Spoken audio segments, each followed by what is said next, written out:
You should see it.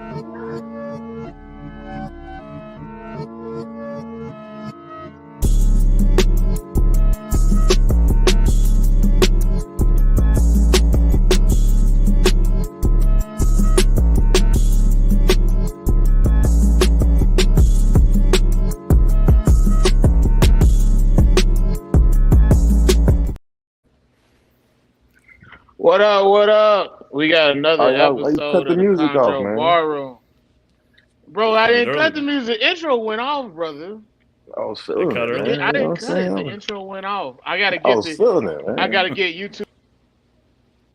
What the What's going on, y'all? Chuck should be here eventually, I Yeah, guess.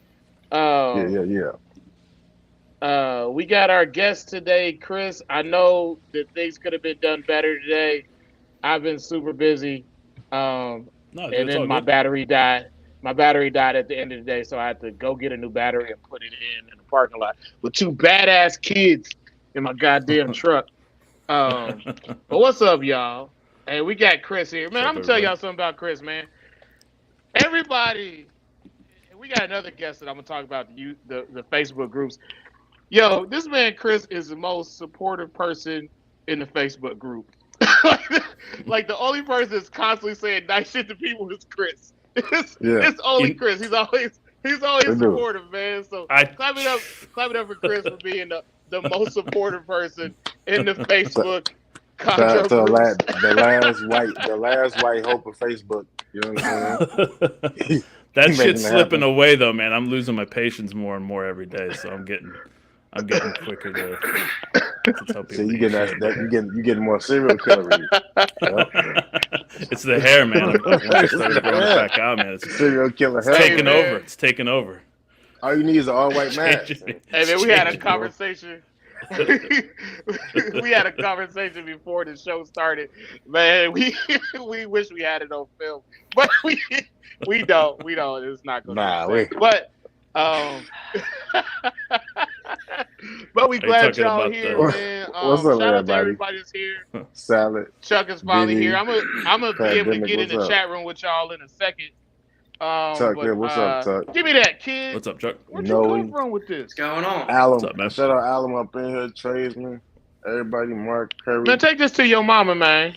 Shout out to the Hey, man, take sponsors, this to your Chris, mama, man. In the box 3D. Shout out to Chris. Also, man, before we get started, I want to give Marlon up in a here. shout out and let Also y'all up know in here. something What that's up, going also? on.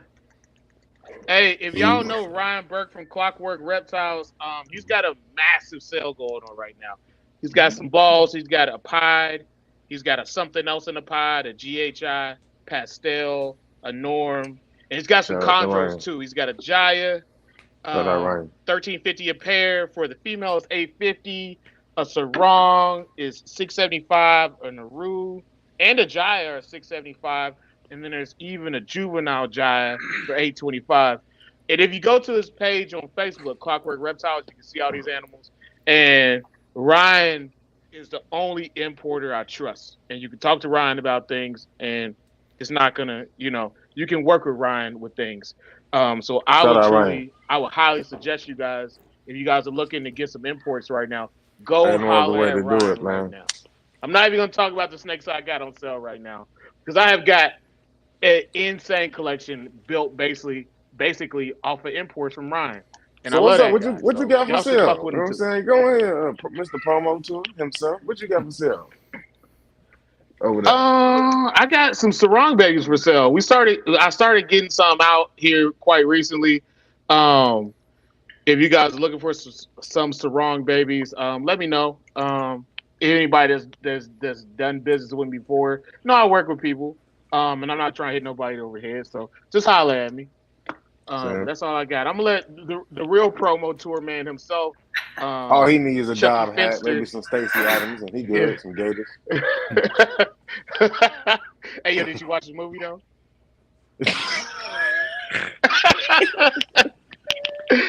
he said with your beige.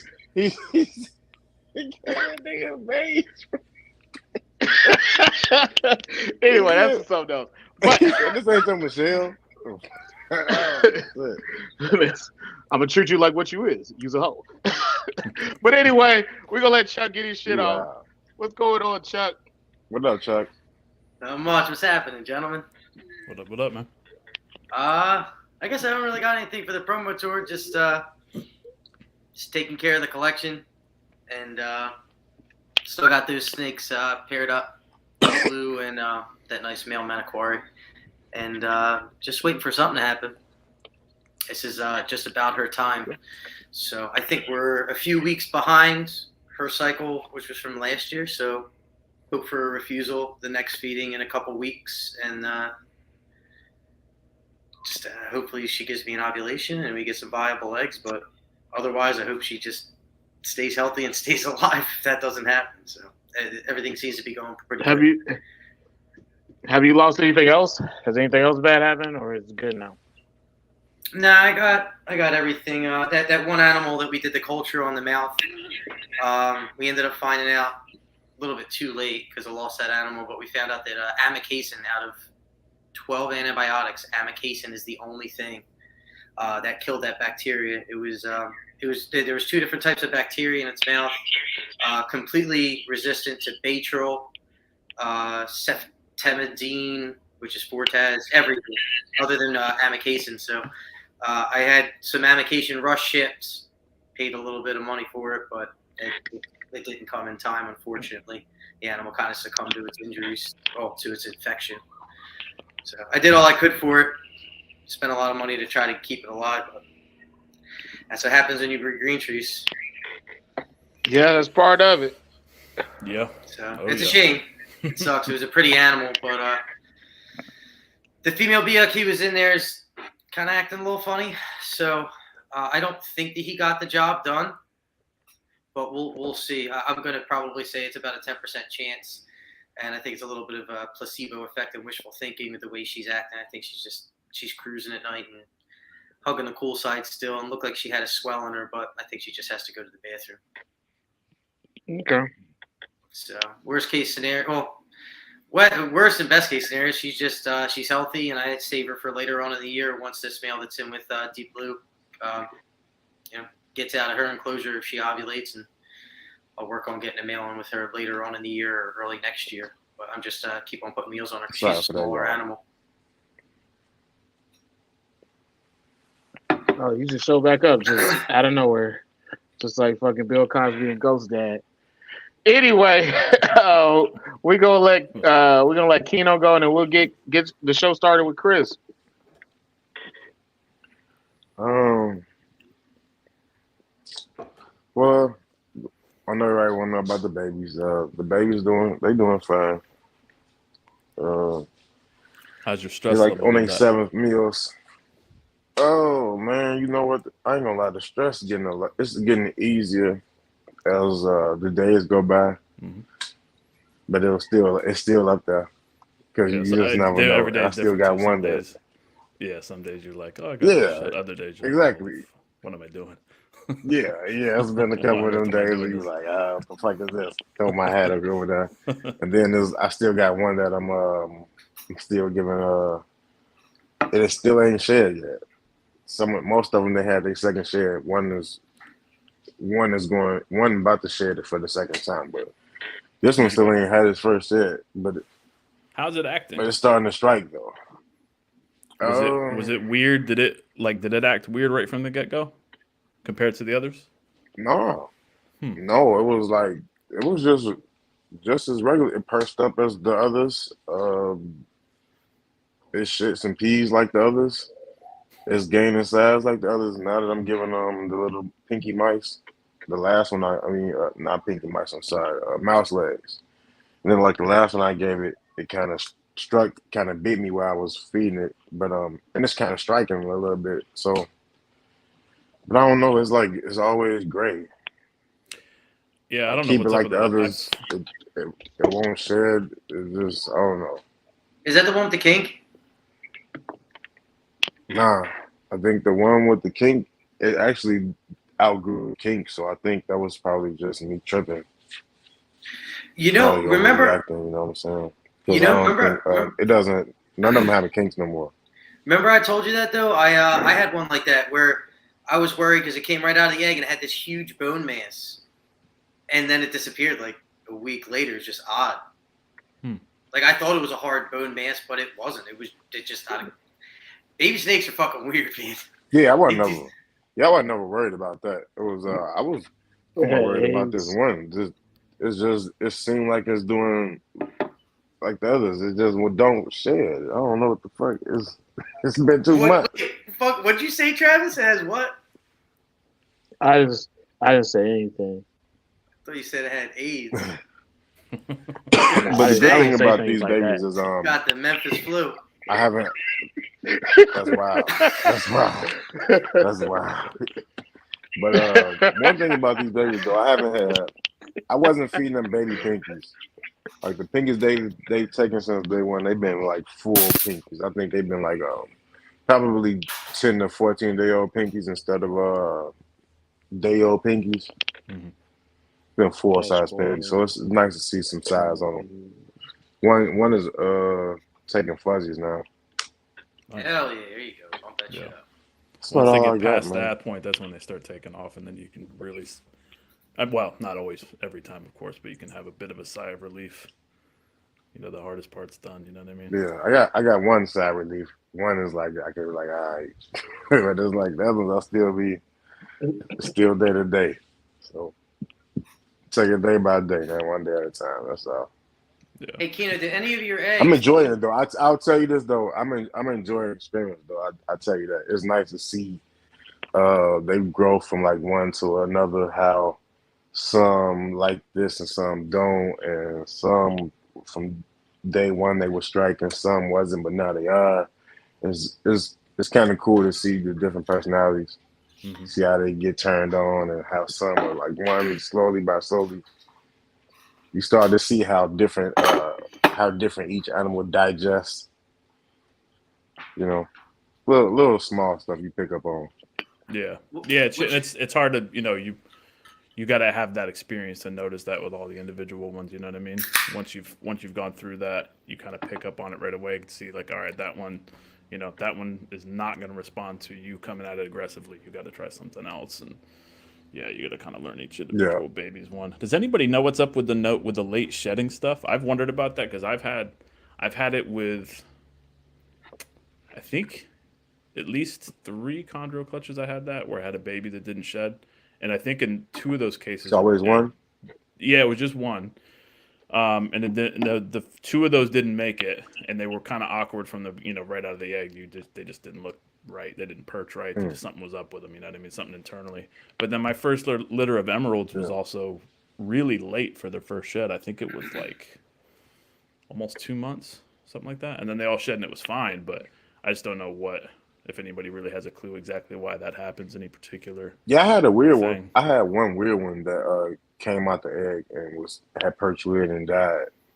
Like probably like I think 3 days after the video. I think we did the reveal. So it was you started to see that. Then I had one that came out the egg early and had his umbilicus cord tied it was like day 48 he popped out. Mm. But the late shedding thing, I would like to start asking about that more too, because it's strange, man. It's just strange as hell. Yeah, I'm just curious if it means that if there's any real rhyme or reason to it, or if it's just a random thing. I've heard of sometimes with I know with the emeralds, I've heard of them even in some cases coming out late and shedding like the day they're born, which I don't think is very common, but it happens every now and again. But with the chondros, I've heard of a few people having that with the late sheds, and no real clue why it is. How's your notes? Can't get right. Are you taking good feeding notes? Say it again. Are you taking good notes on your feeding trials? What you mean notes? I mean, I got a feeding card right here, but I don't got no Excel sheet. If you ask me that, like you do, nah. Like that shit. Like every single baby had their own page, and I took notes, observations, techniques. Am I doing that? No, I'm not doing that. I found it to be. No, I ain't got no time for all that shit, man. I don't got no time for all that shit. Most of the time I'm feeding, I got an 8-month-old baby right here running around with a walker running to me and shit. So it's like me, it's like this. The animal take the baby, I sit back, and I don't move. And when they get halfway down, I close that motherfucker and move to the next one. And I mark down on the sheet right here. You see, these are the day one sheets. See, they all wrinkled. See how they straight. I do the Excel. Nah, I'm my shit. notes I do up here, man. spreadsheets. Yeah. I transferred all my handwritten notes to my Cause Excel I sheets. got a huge ass collection over here. So and a baby running around here. So it's Yeah. It gets to be a bit much. There's definitely times where I'm like, man, I might go back to doing cards and then just maybe once a month putting some shit in the spreadsheet. But I've gotten it down to where I'm pretty quick with it usually. But I want to sit down. I can give a detailed. I can tell you exactly how what every animal doing though. Yeah. Some people just my friend like how you got that. My friend Barry Swope's like that. He breeds ball pythons and I can't keep up with all the crazy morph shit. And he knows everything. He's got it all in his head. I'm like, I don't see how he does it, but yeah, it's just for me it's way easier to just keep track of it on the spreadsheets. I mean, I generally know what's up with everything anyways, but there's times where it's pretty handy to go back and realize, you fucked up here, you made a wrong decision or understand why something. I had that when I had prolapse with the emerald recently. I was able to go back and go, yeah, that was my fault. I was fed it way too soon, 2 big ass meals back to back. You know what I mean? Yeah, what I did, Chris, is I got all this Excel spreadsheets. And I think part of my okay, yeah, I think a big reason why I think I haven't did that because I really am enjoying it. Like it's been like a job for me, but it's not the job that I punch in every day to and I grind. I'll be feeling like, damn, I can't wait till this shit over. It's like I generally like appreciate setting up my stand, setting up my little water thing where it get hot and doing setting up my chick. It's like I get caught up in that. So it's like that's why you'll probably never see videos of me like doing that with the baby because I got my music on. I'm in a zone when I'm doing that. Yeah. It's like for like 3 hours I'm just that's the best way to do it, honestly. Taking me 3 hours. Yeah, that's the best way to do it because if you block out all the distractions. Because anytime when I've been, establishing babies and you're trying to do a million different things and I'm trying to keep track of it, I see it coming, Randy. This fucking fly. That's it, all right. The hell is that? All right, man. Bro, hey, Chris, what the fuck is that? You landed on the camera. I just fucking. What the fuck is that? You need to give it shit. Hey, Chris. Man, we started and we didn't get an intro from you, bro. Go ahead and break it on down for us. Tell us all about yourself. He came in like a smooth criminal, man. I know, man. He probably is a smooth criminal. Well, so let's see. You got the hair, bro. I got leave that man's hair alone. I told you I got my last hoorah before I rock a cul-de-sac, man. I'm trying to ride this shit out. Fucking forever cul-de-sac. I introduced them to the name skirted egg is another one I'm trying to avoid. Yeah, man. But, so Chris told us about skirted egg.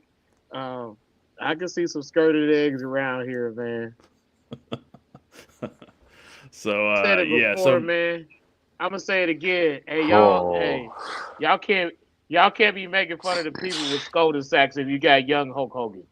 If you got 1986 Hulk Hogan's, you are not out of the woods. If you got the Hulk Hogan when he had on the American flag cape and playing a guitar, oh my God, you cannot talk about nobody's hairline.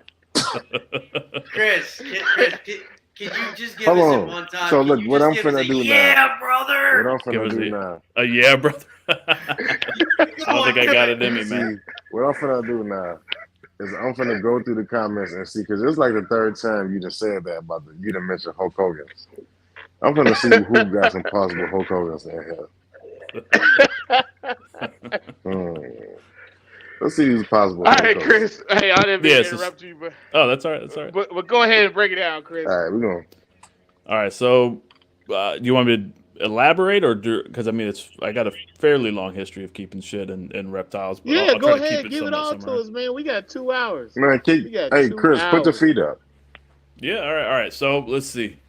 Um, Typical start, I think, as most people. Like, I was a little kid, I saw, you like dinosaurs and all that kind of shit. And then the first kind of main snake memory I remember, I think I was 4 or 5 years old. And there was some kind of big black snake in my yard. I don't know if it was I'm assuming it was a black racer, but it might have been an indigo, more likely a Or racer. a Mandingo party. And it's, and so then, You lived in Memphis? A Memphis Mandingo racer. So, all right. 20 minutes in. Let's not go off the rails just yet. No, so then Oh, Trav out here wilding. so then just typical stuff, seeing snakes and things in the yard and being fascinated by them. But it wasn't really until I was like, I think I was 11 or 12 when I first started keeping stuff.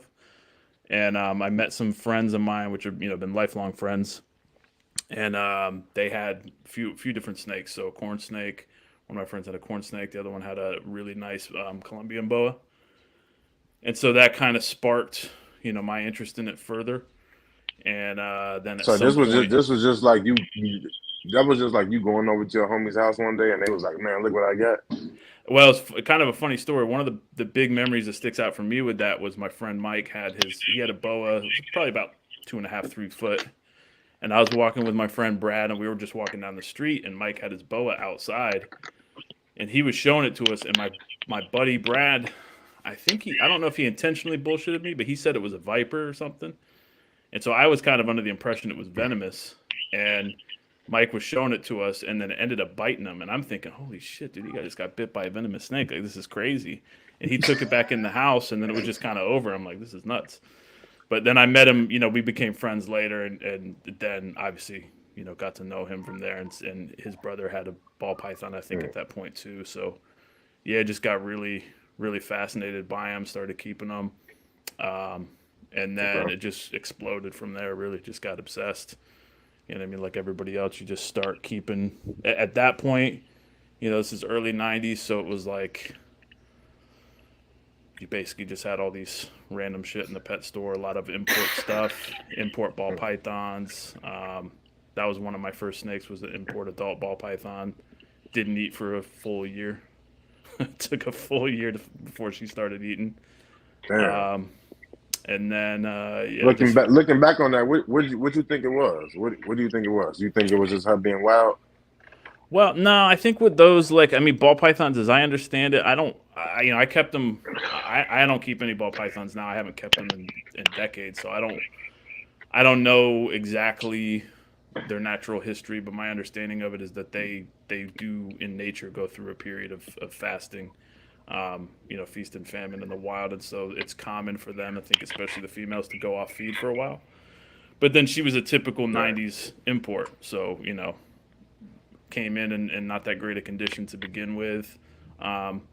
Housing probably wasn't that great. I had her in a 55-gallon tank with a light, and then an overturned clay pot. That's what we used to do back then.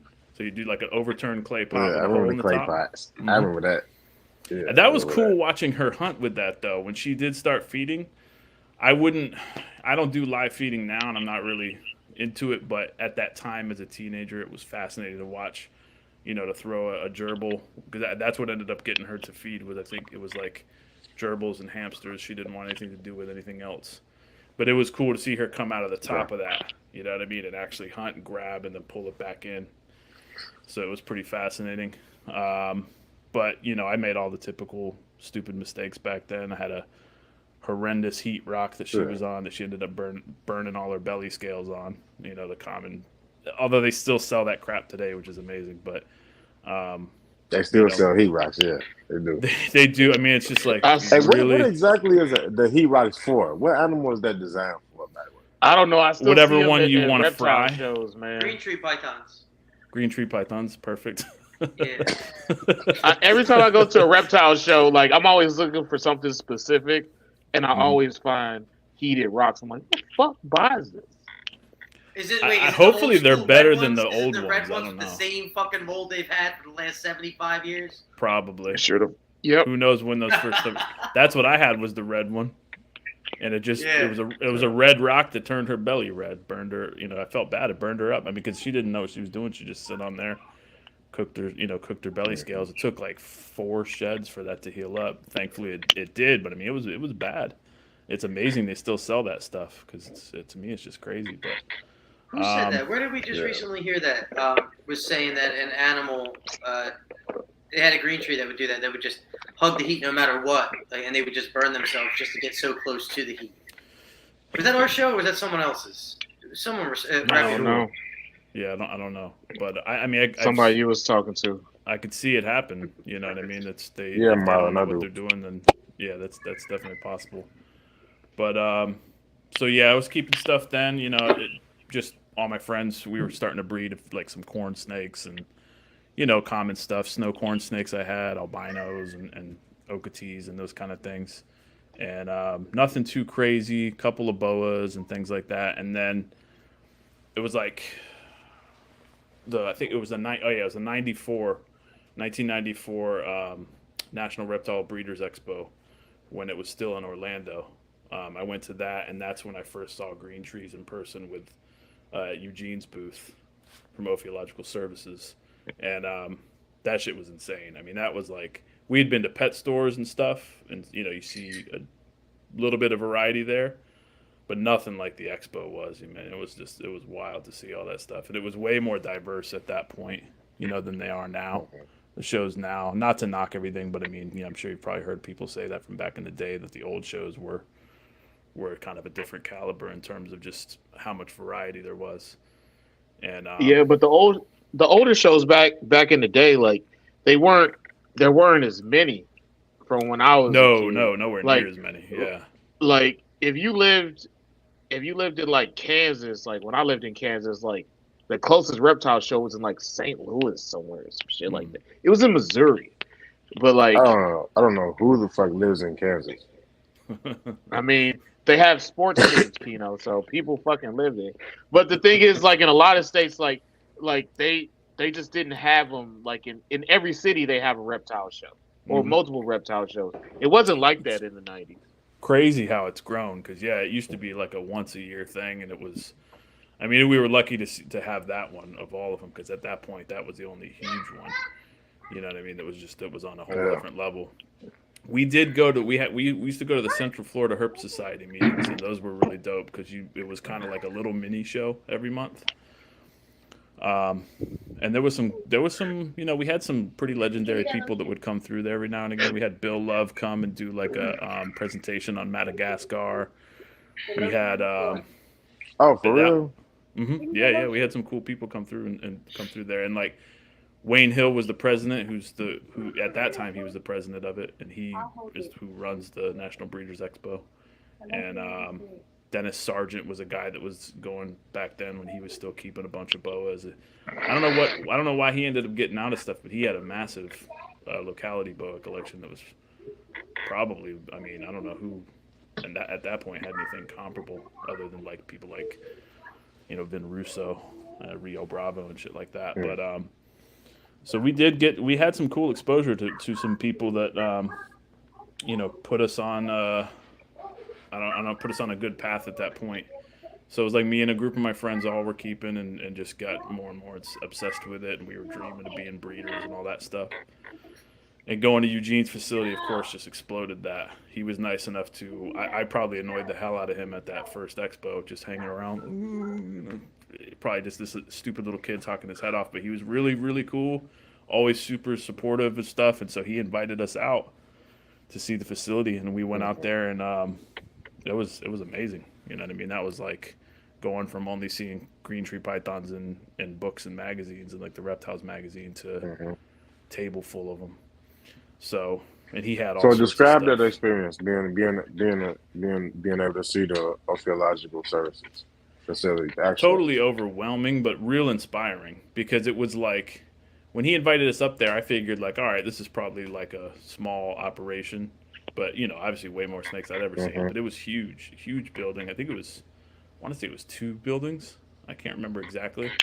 or at least there was a main Damn. building and then a separate one. I mean, he had everything at that point. This was before he got rid of all the stuff and started doing. I think he primarily does ball pythons and stuff now, but he had all the big constrictors. He had every. I mean, I remember laughing, just kind of being like totally overwhelmed because it's like he literally had almost every single species we wanted to see in person. He had it there, and usually had multiple, so it was incredible. And he had all those hand built. It was all cages. snakes. That's all I really remember. I think he did have some lizards, but it was pretty much it was definitely primarily snakes. I can't really remember. Maybe he had some rock iguanas or something, but I don't remember. I mean, I was just fixated on the snake. So if he did have a bunch of lizards, they must have just vanished from my memory. So I just remember all those like huge Argentine boas, and I really loved Burmese and retics at that point. And he had all that stuff. So it was really incredible. And then he had the chondros and some emeralds. What do you remember about the? What do you remember about the size of his chondros? I don't really remember him being huge, but again, this was '94, so it's my memory's a little faded on that. But it's, he had them set up. From what I remember, just about all of them were set up in what I think were 20 gallons, turned on their side vertically, and then converted with like a little custom screen top thing. So that's what he had a lot of the adults in. I do think there was some custom wood and screen cages as well that I would guess were like probably 2 foot wide by 4 foot tall, something like that. But most of the ones I remember seeing were in the aquariums, the converted aquariums, and then but I don't remember seeing any huge ones, not like crazy anyways. Nothing that I would think is like way different than what we have nowadays. But I probably didn't see all of them for one thing, and he didn't take them out. Yeah. So I was just looking. I only asked that because you hear stories about how big the animals from PNG were, and I know he had to be working with some wild caught stuff. So. Yeah. Well, there were definitely good sized ones. Yeah, there were definitely good sized ones, but I don't remember like any like truly monstrous stuff that was like wow, you know what I mean? That seems way different than what we've got nowadays. And I don't really remember, I couldn't. The first, because we ended up going twice. So the first time was in it was either 94 or 95, and then we went again I think in 97 or 98, and he had more stuff. And from what I remember, he had some kind of crazier, I think at that point he had bred more of the locality stuff together. Had some more high yellow type of things going on, but I don't have pictures from that trip. I really wish I did. But he had all that stuff. He had all the babies. I posted pictures on Instagram a while ago of that. Terrible pictures, but it's all I have. You know what I mean from that trip. And he on your second trip when you was more like when you knew what you was walking into, was you able to like ask some in-depth questions about his chondro breeding? No, not really at that Just point. Just like the basis of that. No, because I didn't have any chondros at that. I didn't get chondros. I got my first one technically for another it was like 2 years after that, something like that. That's a funny story. So that was my next question. When I got my first one. All right. Yeah. So, I had another question about your chondro, but I'll let you rock. Yeah, and if I'm rambling too much, because like I said, I got a fairly long history with this shit. So if it gets boring or rambling, just be like, hey. Pull the wrap it up box out the Chappelle Show wrap it up box. No, you're good, man. You keep going, man. I love all serial killers. Man, he doesn't look like a fucking serial killer. He said, dude. He said, "Nah, I got my hair grown out. I look like a serial killer." What was a serial killer? No, you look like. You know who you look like? You look like the guy who used to smash watermelons. Gallagher? He look like the Undertaker. Dude, you guys are all over the place. I look like Undertaker or Gallagher. That's a weird. Don't take that. Chuck looks like every prison guard that worked at a female prison that got the prisoners pregnant. That's what Chuck looks like. Chuck looks like he can't wait to slide it through a set of bars. Yeah, that we don't look like the Undertaker. Undertaker wearing purple. That's Gallagher. Wait, hold on here. Nah, Why man. don't Gallagher. This You thing- said he Nah, looks he like don't look like Gallagher. Gallagher, bro. Yeah, No. the guy that smashes the watermelons on fucking TV. He said Ron Jeremy. Ron. Yeah. Adam said Ron Yo, Jeremy. Alum said you look like Ron Jeremy. But he don't got the smushy face though. He don't got the round face though. He ain't got the fat face. I don't know why I it can't won't. see the. Yeah, Didn't Gallagher have a cul-de-sac? I'm gonna say Undertaker, bro. I'm gonna say feel like Undertaker, Gallagher bro. had the Look like skull. he a Yeah, short Gallagher somebody. did have a cul-de-sac. He had a cul-de-sac. Or Kane. Gallagher, look. Listen, I Listen, gotta Randy, admit, I'm a little insulted listen. with that. You're not man. gonna be Shit. talking shit about this man here, Oh my because I ain't never, I know. ain't never seen Randy with his hat off. Boom! I Smash ain't the never in my watermelon. day Choke slam somebody. see Randy with his goddamn his hat off, bro. Oh, Hey, Yeah, Randy will show he's you a one of picture his of days. cornrows fast though. I know Haley got a And look, I picture had of it. cornrows back in the day. Yo, you said he looked like Craig Go David ahead, when he Chris. had Go ahead, cornrows. man. Keep, So where was I? Go Was ahead. saying like Oh, so John yeah. So B. all right. cornrows. So my No. first chondro, I kind of had two Go first ahead. chondro experiences in a way because I had Scully. I had the first one. So a little bit of backstory on that. So like 98, I ended up starting to work at Stop it, Adam. Stop at a it. reptile wholesaler. So What I'm was hearing it? an echo where, now. Where you at? Like, where are you located at? Like, where was this reptile? This was in Central Florida, right? So we started working at a my friend Swoop. We actually found this place. I don't want to name it because it's out of business now, and the dude's not a good dude, and there's like criminal history there and all this stuff. So I'm not gonna get into all that. But basically, it was a little shit wholesaler, reptile wholesaler. Like He taught you there how to were- serial killer. He taught you how to be a serial killer. Jesus. No, but so we started going to this place. We found this place, and it was like a little storage unit, and he was not taking good care of the animals. That was just he was basically drop shipping stuff from Strictly Reptiles down south. And Hold on a so- second. How much time did you spend in the Damn. storage unit though?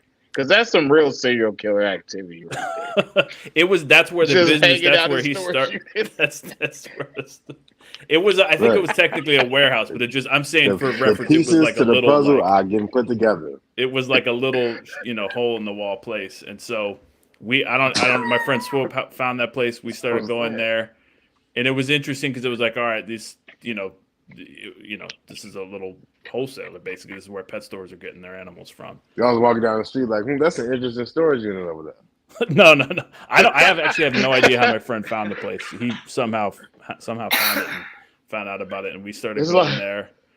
We ended up so at some point later, like a year later, he had moved, and my friend Barry got hired there, and then I got hired to take care of the animals, which apparently was a new concept to this dude at the time, like to actually take care of the things. So so I started That's working fucked up. there. This was like 98.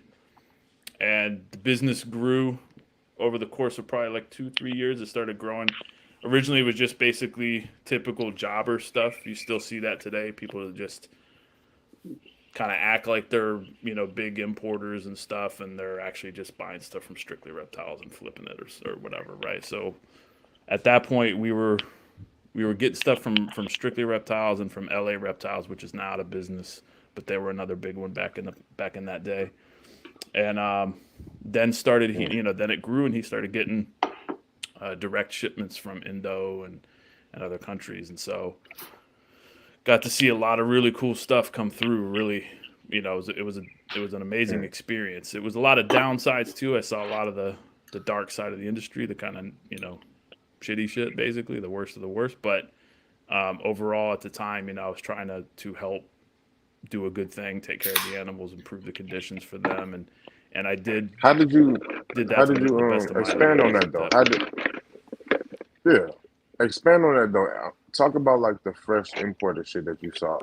Explain the worst without like exposing somebody or something, but just Explain like the just worst the of it. conditions you got them in. You saw them coming in, from the greatest to the worst. Well, it was a huge range, literally. I mean, you get some things come in fantastic shape. You know what I mean? Really, really good shape. packed well, everything, the exporter does their due diligence, and everything is really, you know, way better than I think a lot of people would expect it to be. I think a lot of people's impressions is that it's all doom and gloom and everything just comes in terrible conditions, but that's not always the case. And then you see the other side of that where stuff does arrive in pretty awful condition. And I would say the number one thing that I saw just above all else, whether it be in shipping or at the facility, was just the stupidity of overcrowding. That's just Mm. putting way too many things in cages together, and then they're all sharing the same water dish. So if one of them has something, boom, everybody's got it. And Yeah. that kind of stupidity went on, and so one of my primary tasks at that time was really just trying to constantly convince the boss, like, yo, might be a smart idea to invest in more cages instead of overcrowding these things. Just keep buying Yeah. more cages so that we can separate these things out better. So, and Have that would seven, work. You eight know what I mean? That iguanas in would. the same damn gallon tank or something. What was that? I didn't They catch had the like last part. 7, 8 little baby iguanas in a tank or something like that. Yeah, stupid stuff like that, and we a lot of stuff was kept in the big cattle troughs. So we had cattle troughs, so you'd keep lizards and all that kind of stuff in. That can be okay if you don't Yeah. overcrowd them. You know what I mean? It's all just really a lot of it. Hmm. Because they're temporary caging, so that can be fine if it's not overcrowded. But Right. greed, drives people to overcrowd stuff at that point. And then so what would typically happen is we would expand, we'd get more cages, stuff would be running smooth, things would be really nice for a few months, and then greed takes over. Oh, I can Mm. fit more stuff. They would order more stuff, and then cages are overcrowded again. So it was just that continual cycle of greed, I think, that caused that. Probably the same thing that happens most places, you know what I mean? And then just an unwillingness, I think, for a lot of people to put in the time. Like, for example, if you look at I'm sure y'all are familiar with DM Exotics, right? Mhm. Dan Yeah. Maloney, Yeah. right? So what he does is like what I would have Yeah, for loved to sure. do at that point. He does it. He does it really well. He does everything. He puts in the work. And I've never dealt with Ryan Burke, but that's everything I hear about him too. He puts in the work. He doesn't Yeah. doesn't half-ass anything. Doesn't what I mean? And then Hmm. that's that's a really that's the way that you want to do it. And so, but anyways, got sidetracked with that a little bit. At that point, for a while, we didn't really get anything in that was super cool. We weren't really getting any chondros or anything. I think every now and again we'd maybe get one if it was like a special order. But so this was, this business pretty much was wholesaling to pet stores. So it was like, a lot of pet stores aren't going to be wanting chondros. So we did, unless it was special order, we didn't necessarily get things like that in all that often. But we did get in some shipments of them every Yeah. now and again.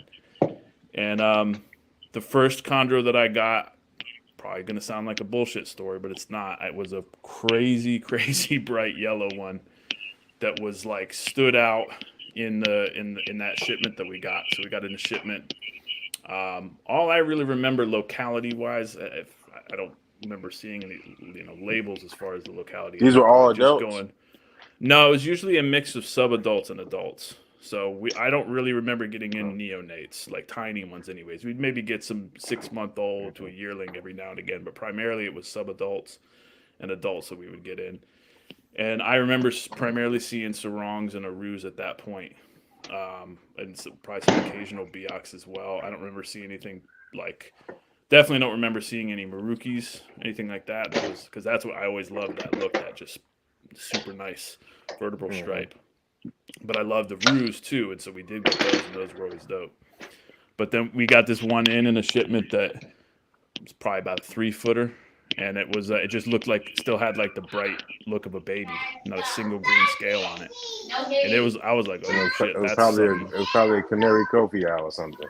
I don't know. I Is really, that I don't what want it to make a was? claim like that because I don't know what it was, but it was whatever it was, whatever locality it was way past the size. You would at least start seeing a few green scales at that point, and it stood out And what enough year was this? Around what year? that would have been probably 2 years into working at the place, I think. So it would have been like 99, 2000. right around there. Maybe 2001, but probably 99 or 2000. And For the 99 and the 2000. yeah, right in that. Yeah, I'm pretty sure that was Right when pre Bling Bling 9/11. came out. So it was, what was that? I didn't He catch said right that. when Bling Bling Right when came Bling came Oh, out. Bling okay. came out. Right when Cash Money took over for the 99 and the 2000s. That was when I was in 5th grade. So Okay. so yeah, so that snake came in, and I'm like, holy shit, you know what I mean? I'm like, this is amazing. I want to buy this thing, and my boss wasn't going to sell it to me because he could tell. He's like, I don't know, man, that's something special with that. I can get more money for that, and I'm like, please, you know, I was just begging to get it. So he let me buy it. I think I paid like $150 for it, something like this. They were so cheap at that point, and brought it home. I think I had that thing 2 or 3 days, maybe. Stupidity, I killed the damn thing because I sprayed the hell out of the cage with mite spray. I saw a few mites on it, and before I went to work, I dusted the cage. I'm sorry. Damn, man. Dude, no, you can laugh at me. You can laugh at me all you want because I felt like shit, dude. It was totally 100% my fault. He said he sprayed the hell out of the cage. I did, man. I'm like, cause I didn't want to be dealing with the mites in the room and shit. Cause I had all, you know, I had my whole collection in there, and I blasted it with way too much mite spray, and then boom, came home that night and it was belly up, and I'm like, you got to be kidding me. Sound like you sprayed it with that big ass Ghostbusters foam gun. No, I don't mean like that. I just mean I think I had it set up. I think What's it was up? like I think it was a 20-gallon aquarium or something. What I can't up? remember what size it was, but I had it set up in there. He said he drowned it. He said he drowned it. No, I didn't. No. But I mean, it was just so stupid to do that. I don't know what I was thinking, you know, with the amount that I was spraying on. I can see you panicking. Was that your first time dealing with mites? I don't think it was the first time dealing with them, which is probably why I freaked out because, you know, at that point stuff came in with mites and ticks all the time. So part of my job actually at one point there, I mean, as ridiculous as it is, part of my job was literally sitting on the floor. And I mean, it's the kind of work where it's like most people are like, what the hell? I never even think this exists. But I was sit there, spent 2 hours with tweezers and a lighter pulling big ticks off of import ball pythons because they would come in at that point. Damn. They would come in with, you know, just huge clusters of them, the nasty looking big swollen up gray fat white and gray ones, and you know, pulling ticks off of those things, trying to get the tick pulled out with the actual head pulled out. Hey, you was committed though, man. You say I was doing that, man. Mm-hmm. One by one. I mean, that was his job. That's a commitment. Yeah. To be fair, it was my job. Right there, though, man. But no, I was committed to it because still, you want to. You get in that, and it's like as weird of a task as that is to do. He could have been like his boss and just threw their ass in the cage, man. Well, yeah. I mean, that was me doing that because I wanted to get those ticks off those animals. I didn't have to do that. Yep. You know what I mean? Yep. So stuff like that was, you know, I've tried to do my best with those kind of things because shit would come in, you know, with a lot of ticks back in that at that point. I don't really remember if the chondros were coming in with ticks, but definitely mites were all over the place, and you know, at that point. So that was my first, you know, chondro experience, and it's kind of funny that, of course, first one dies within a few days. Everybody's got some early chondro experience of them, you know, croaking. Well, I got a question for you. Mm-hmm. So when you first started getting into chondros, like, what were you seeing when you first started, like, really getting into it? As far as when you started, you know, building your collection, what were you seeing as far as imports wise? How did these imports look, and like, what were the localities that you specifically were getting into when you first had some real access to them? Well, so this is I didn't really keep a bunch of chondros back then, though. So that I think there might be. I'm just talking about when you started.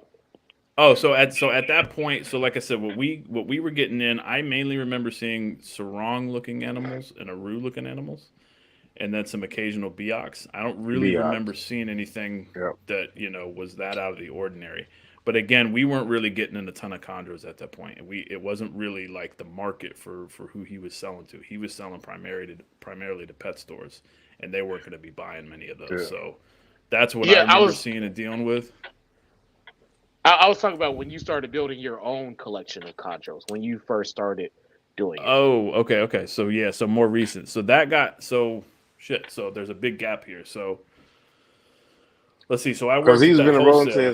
his second chondro. Yeah, well, 'cause so I had kind of yeah. I mean, it was basically close to 20 years between my first one and my second one. So because I Wow. actually got out of keeping, so I was Damn. All working at right, the so no, we wholesaler. can't do that. That's a long ass time. So then what happened? Well, You say most of 20 that a years. lot of that space is me Goddamn. not keeping. You know what I mean? So I was working at the wholesaler at Okay. that point. I worked there for I think 3 years, maybe a little bit longer, maybe a little less, right around the 3 year mark. And that eventually just it Okay. burnt me out on keeping animals altogether. I didn't want to. It's just I just saw too much.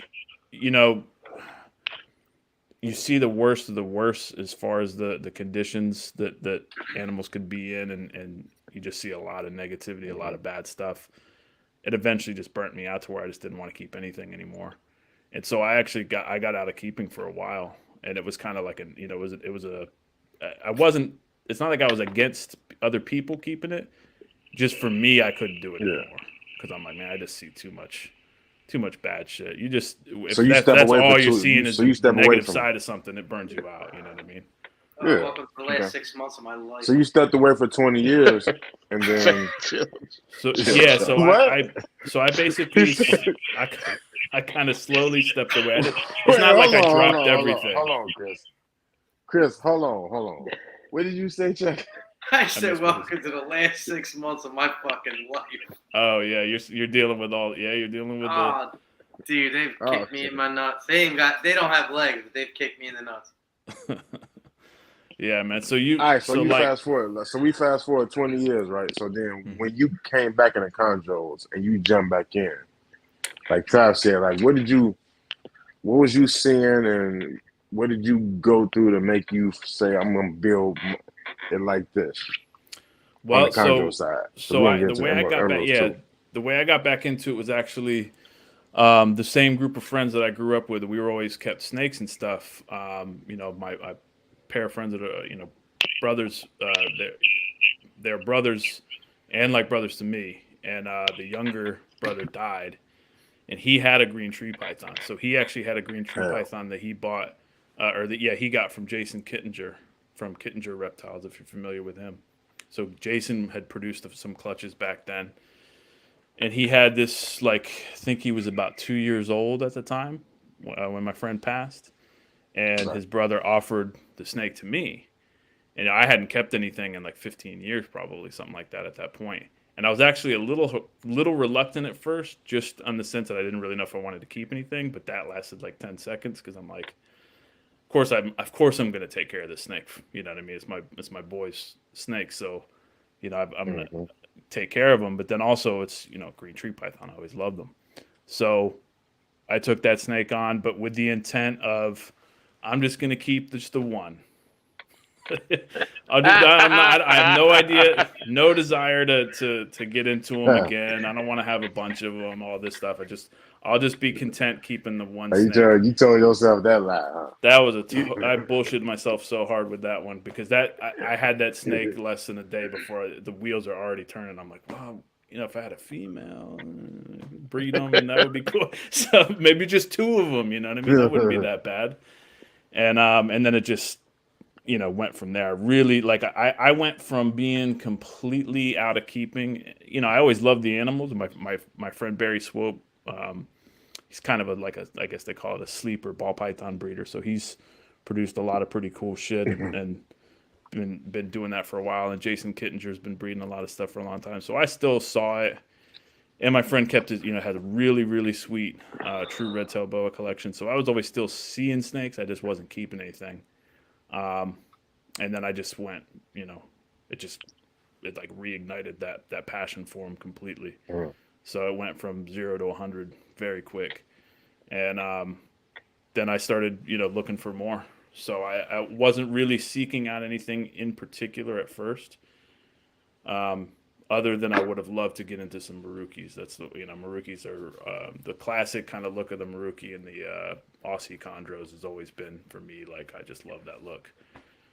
And I'm kicking myself because at that point, this was 2017, 2018. I did see there seemed like there was still, I was seeing ads for some Marukis. I don't know how accurate all of them were, but a few ads where the animals looked, had that look, and they were imports. But I was Mm-hmm. trying to go slow with everything, and I'm thinking they're all, I'll wait, I'll pace myself, I'll get them, pick them up here and there, and then they just Yeah.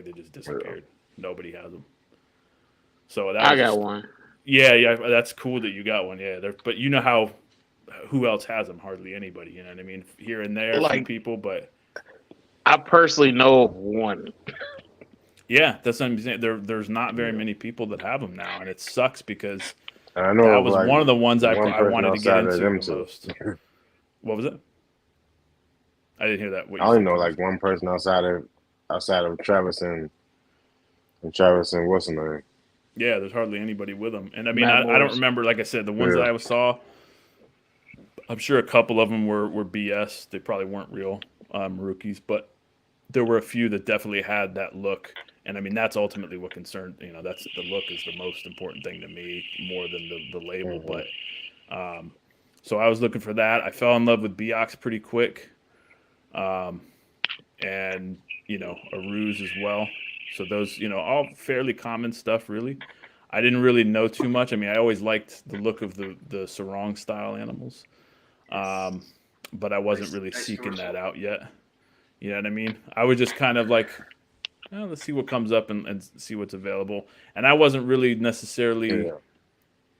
I still was kind of like, I'm not really trying to get into breeding a bunch of shit. But really, that was me BSing myself. In my head, I'm trying to convince myself I'm not trying to get a big collection of these things. And meanwhile, I'm thinking more and more about them and looking online all the time, and it just kept going and going.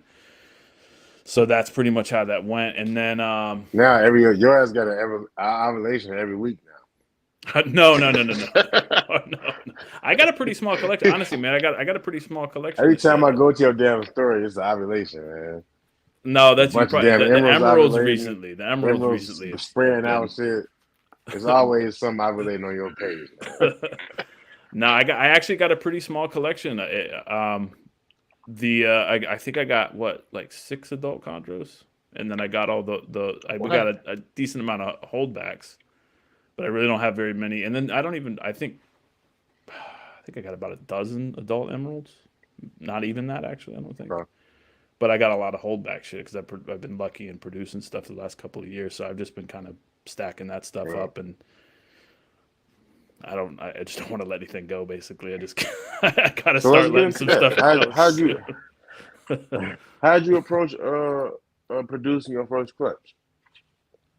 So I studied. I went on the a little bit on the old MVF forum, but then mostly just kind of Yeah. looked on some shit on there, and then looked up stuff on the Facebook groups at that point. So going on the Mm-hmm. MVF Facebook group, and then the other one, the other bigger one, or well, I don't know if it's bigger or not, but the other big one that I don't like as much, but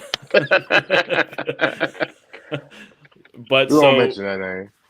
yeah.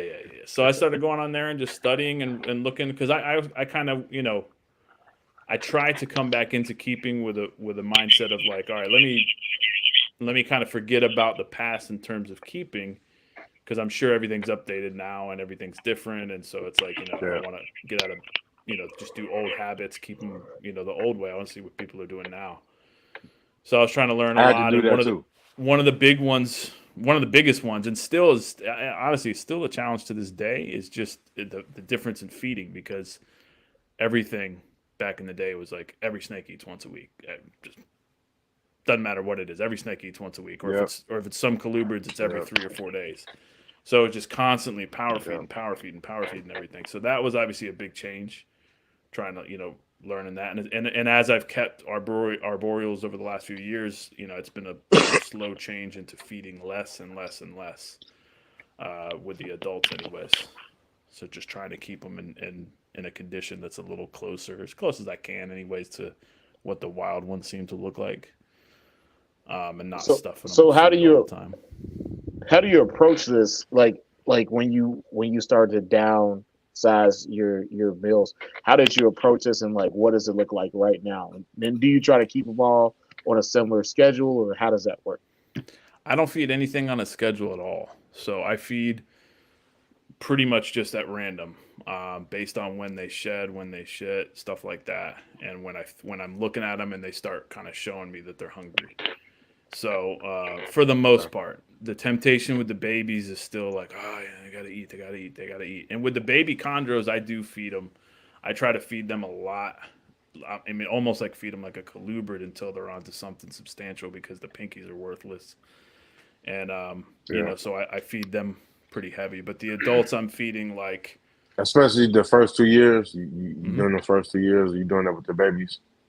Yeah. Well, I start slowing down close to a year, and then so like by the time they're a Okay. year, I slow Oh down a yeah, bit. But I've kind naturally, of yeah. played around with that a little bit from year to year the last few years, like with different clutches. And like this last year, Okay. I went too slow. I went too low, I think, on feeding. So the BX I had from last year, I think should be a little.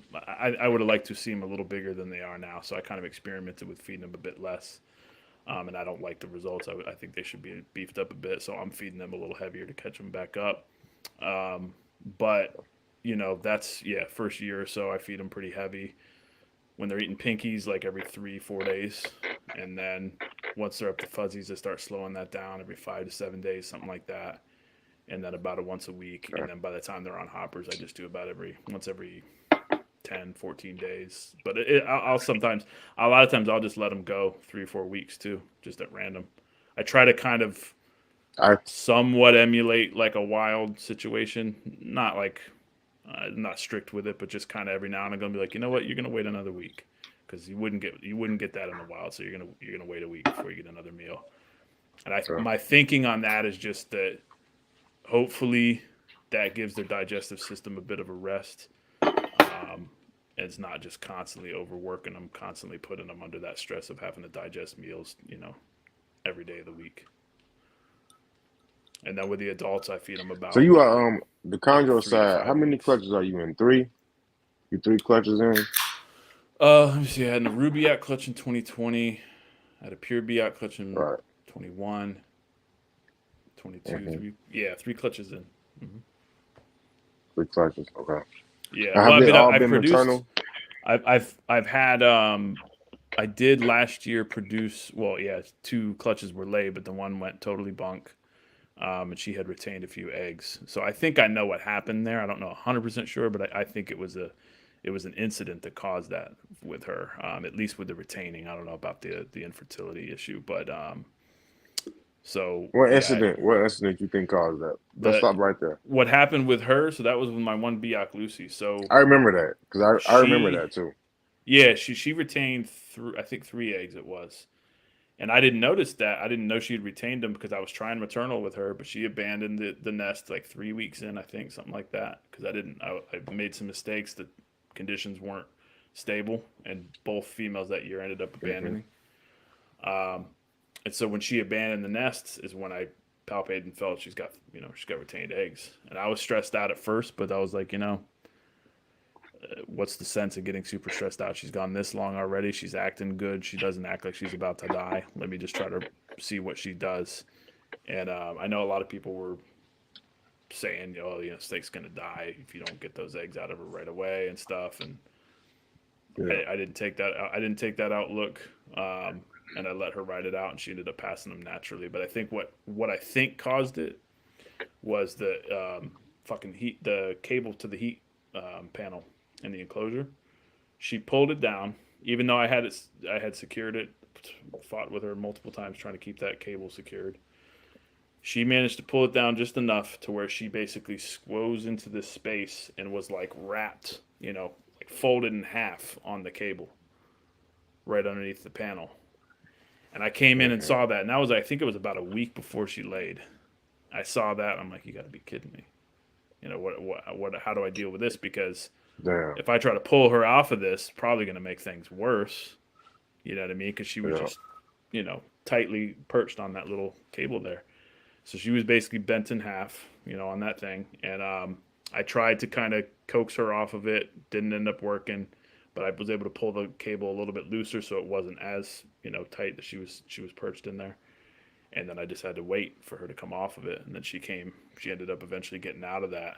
And I don't know for sure, but I think that that's probably when she was doing that is when something got twisted up, and then that's when she, that's what I think caused her to retain some eggs. Can you go into the maternal incubation process and the conditions that you Yeah, need to keep? Because that's really interesting because nobody really talks about it. So could you Hmm. please tell us your yeah. entire process, A to Z? Yeah. So for me, maternal is just something I wanted to try right away. So I tried it with the first clutch, So you made a did bunch all of three mistakes. clutches maternal? Everything I've done so far, yeah, I've tried maternal, but I had to salvage. I ended up salvaging the eggs Excuse me. in the Okay. incubator because because of all the mistakes I made, basically. So the first Right. clutch, I set her up wrong. I had the nest box under the heat panel too close to it. It was also too wet in the nest box, and I was just being a neurotic idiot and ooh, just diaper sniffing stuff constantly. Ooh, the temperature changed a little bit. Just messing with stuff way too much. So that didn't work. She you know what I mean? It's not even really worth going into the specifics of the temperature differences and all that. Just I was just being a total nerd and just Yeah, the disturbing her first way time too shit. I much. understand. Yeah, so she abandoned that clutch, but they were pretty good eggs. So she had laid, I think she laid 12 or close to that. There was a couple of dry slugs, but there was eight. There was eight good eggs still when she abandoned the nest. So I transferred those to the incubator because I had that all set up and ready to go as a backup, anyways. Transferred those and was able to salvage the clutch that way. Um, and those hatched out. That was the Arubiot clutch that I did in 2020, and then 2021, I succeeded with maternal, but I don't consider it a full success because she ended up leaving right when the first one pipped. So I kind of wanted to see that final, wrapped around the clutch with the baby's pip and all that classic stuff. But she did end up leaving right when the first one Yeah. pipped. But what I did for that setup, what I did differently that time, I moved the nest box away from the heat panel, so it was on the cool side of the cage.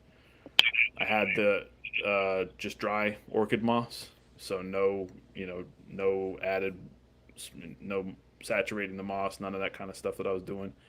And that I think is from everything I've seen from people and talk with people, that's pretty critical. Is you want to really have it, that it needs to be bone dry in the box where she's laying. So whether that be in a nest Mm. box, an actual box, some people are having success doing a kind of a little bit of a different setup with an open top, sterilite tub with moss in there.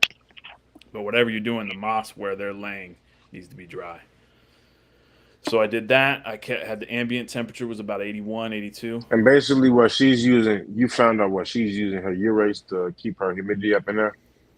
That's what it appeared to be.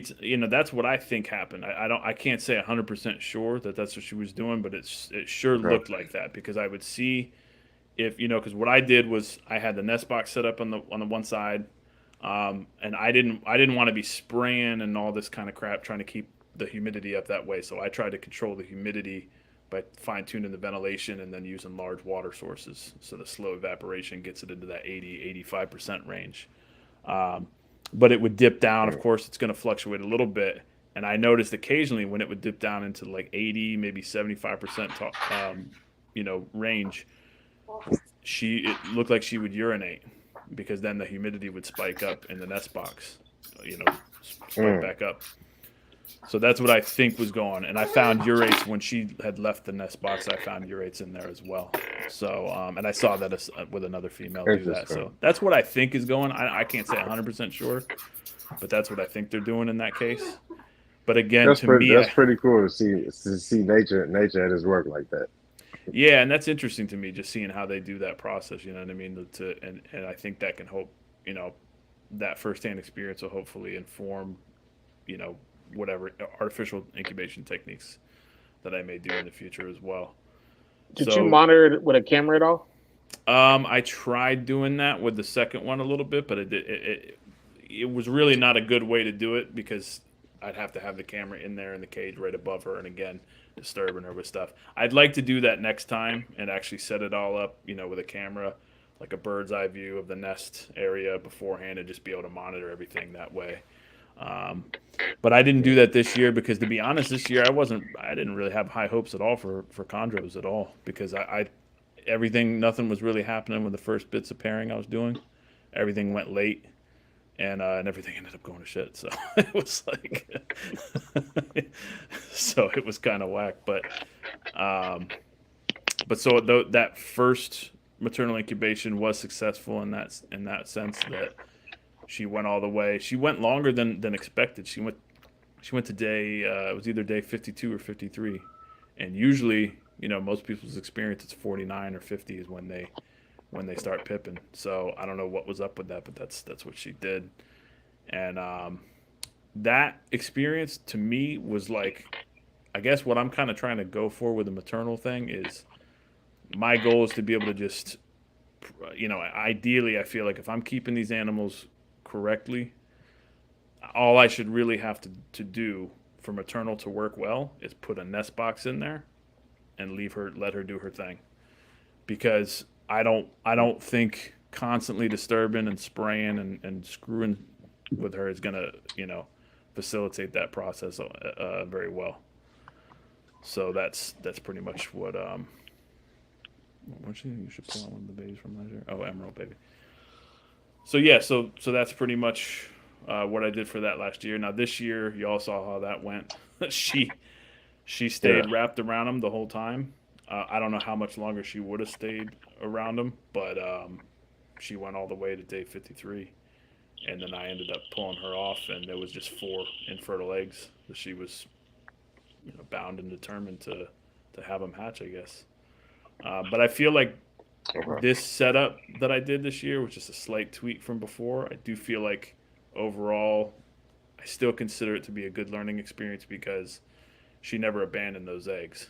So to me, and there was never any smell of, rotten, no death, no nothing like that. So I think those eggs were just bad right from the get-go because if they, if it was like a corpse in those eggs, it would have rotted and smelled. And, it's a different story than when they're just infertile, and they kind of just, it's weird when they're infertile, they just kind of dry up and shrink up, and they don't stink. They don't really seem to have much effect on the other eggs. I don't know if that's just because the females maybe keep it a little drier compared to what we tend to do with artificial or what, but that's how it went, and that sucked. You know what I mean? So I was really looking this forward to last one you seeing said those that babies. it was all infertils that you came out with, or what? They just went bad.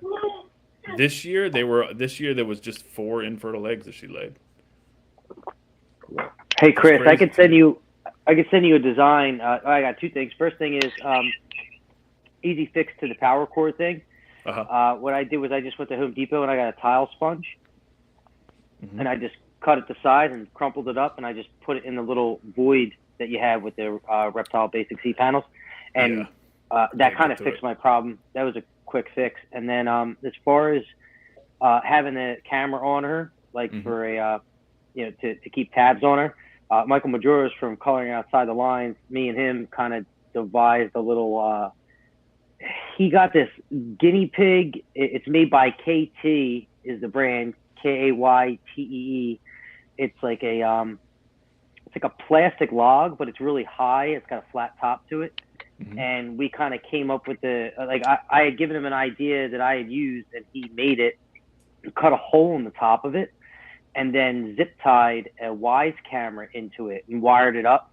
So she would just, his female went in there, and it was just a Wi-Fi camera with a bird's eye view. Wiser. Yeah. Lame But ass it was joke. it's a dad joke. So yeah, we have a camera now that's at the top of this nesting box basically, and it's just a log, and you can just check on her and not have to touch her, lift it up, peek at her coils, nothing. Yeah, that would be better because what I did this year was, which I think helped. Again in the past, I think I disturbed the females too often, checking on them because I wasn't monitoring with a camera, so I think I was checking on them a little too often. And that probably would disturb the conditions a little bit. But I think it was primarily air conditioning change that screwed with the stability of the nest box params last year. So I corrected that and made sure that didn't happen this year, and everything seemed to go good. I mean, she was wrapped around them. She was doing what she needed to do. She was a good mother. Just was sitting on 4 bogus eggs, which I think is interesting. I don't This is know. weird to me because I was gonna about to say because sometimes I I'll see be with back, both of y'all, my real quick. females, or Gotta go pee. the second one didn't lay slugs, but the first one she laid slugs and she kicked her eggs out, her slugs to the side, Mm-hmm. and just going back, that's been a normal experience for a lot of keepers or breeders, whatever. The female or later, it'll be like those slugs. They'll kick them to the side for some reason. They just Mm-hmm. know. And for yours to just hold them all the way to day 53, It's that's super weird. very interesting. It's super weird because there was 2 of the eggs. I showed it in the video. There was 2 of them that were just dry slugs that you could just tell those are the kind that's laid Hmm. like that. They're bunked right from the get go. The other 2, maybe they were Yeah. fertile to start and just went bad quick, but they never rotted or stunk or anything like that. So I'm thinking if they were viable, Oh. they went quickly. But that must have been what I saw because I saw a sneak peek of her. When I first checked on her when she laid, I could see. I have the video of that where she, has a couple of white. You could see just the one, at least one, or if not 2 of the eggs on the Yeah.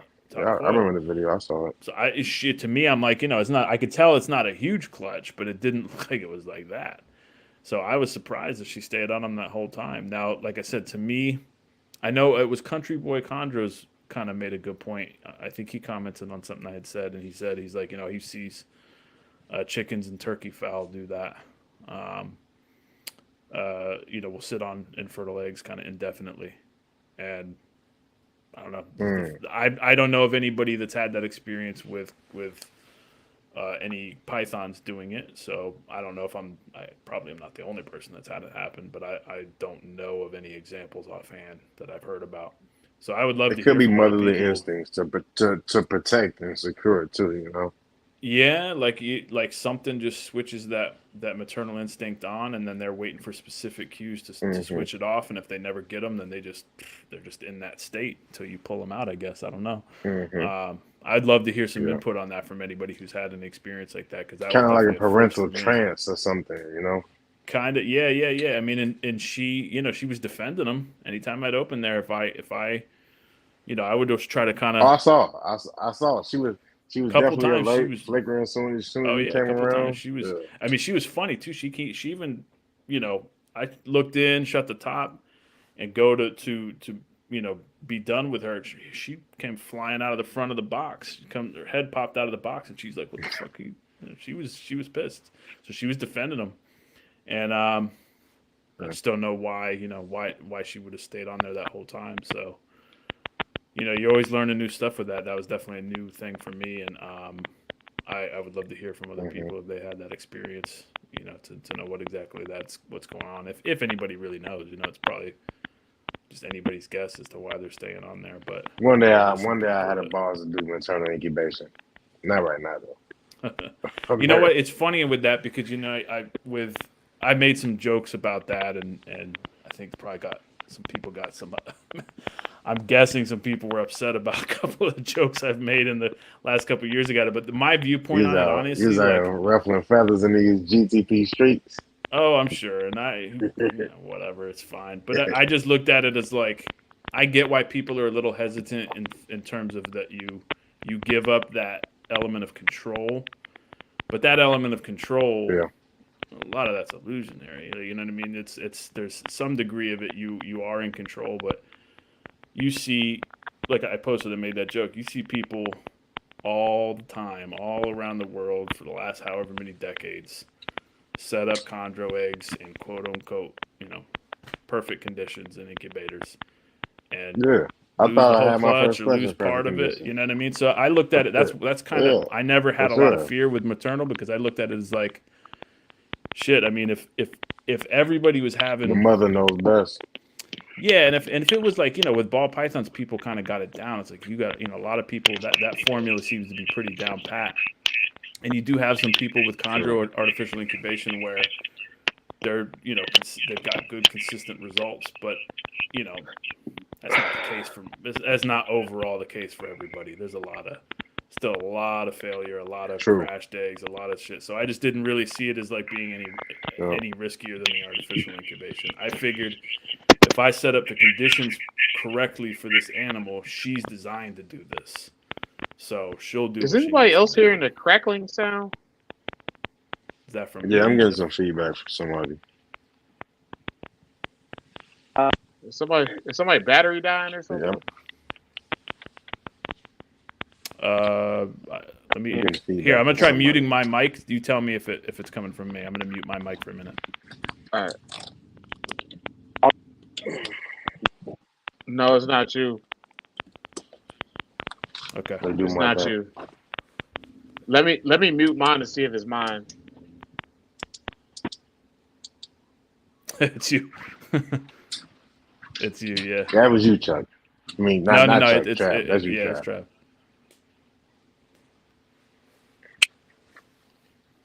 Well, listen, I don't want to. I apologize for having to cut out early. I have a final exam tomorrow, and I got a lot of studying to do, so I got to focus on that, get this shit done. Tomorrow's my last day. If I pass this test, I can take the state test. So I got to go and finish this shit as bad as I don't want to. So, Chris, I appreciate Chuck, you good luck. doing this. Sorry I got to cut out early. Shout out to our sponsor, Chris from Inbox 3D, at the bottom of the screen. Check out his 3D printed purchase. Best shit in the game, in my opinion. So, but Trav, Kino, Chris, I appreciate y'all. I second that. Everybody. I second that for sure. Take care, man. Rock on. All right. Good luck on your test. Thanks, brother. I appreciate it. Good luck, Fine.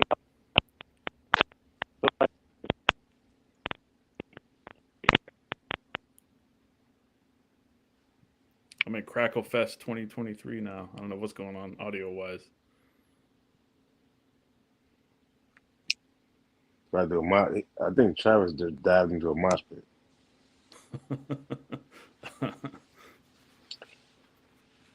All right, so either way though, we can keep going. So yeah, so with I was saying with Maternal, that was pretty much my outlook on it. I just didn't really see it as being any riskier, just because I didn't see any.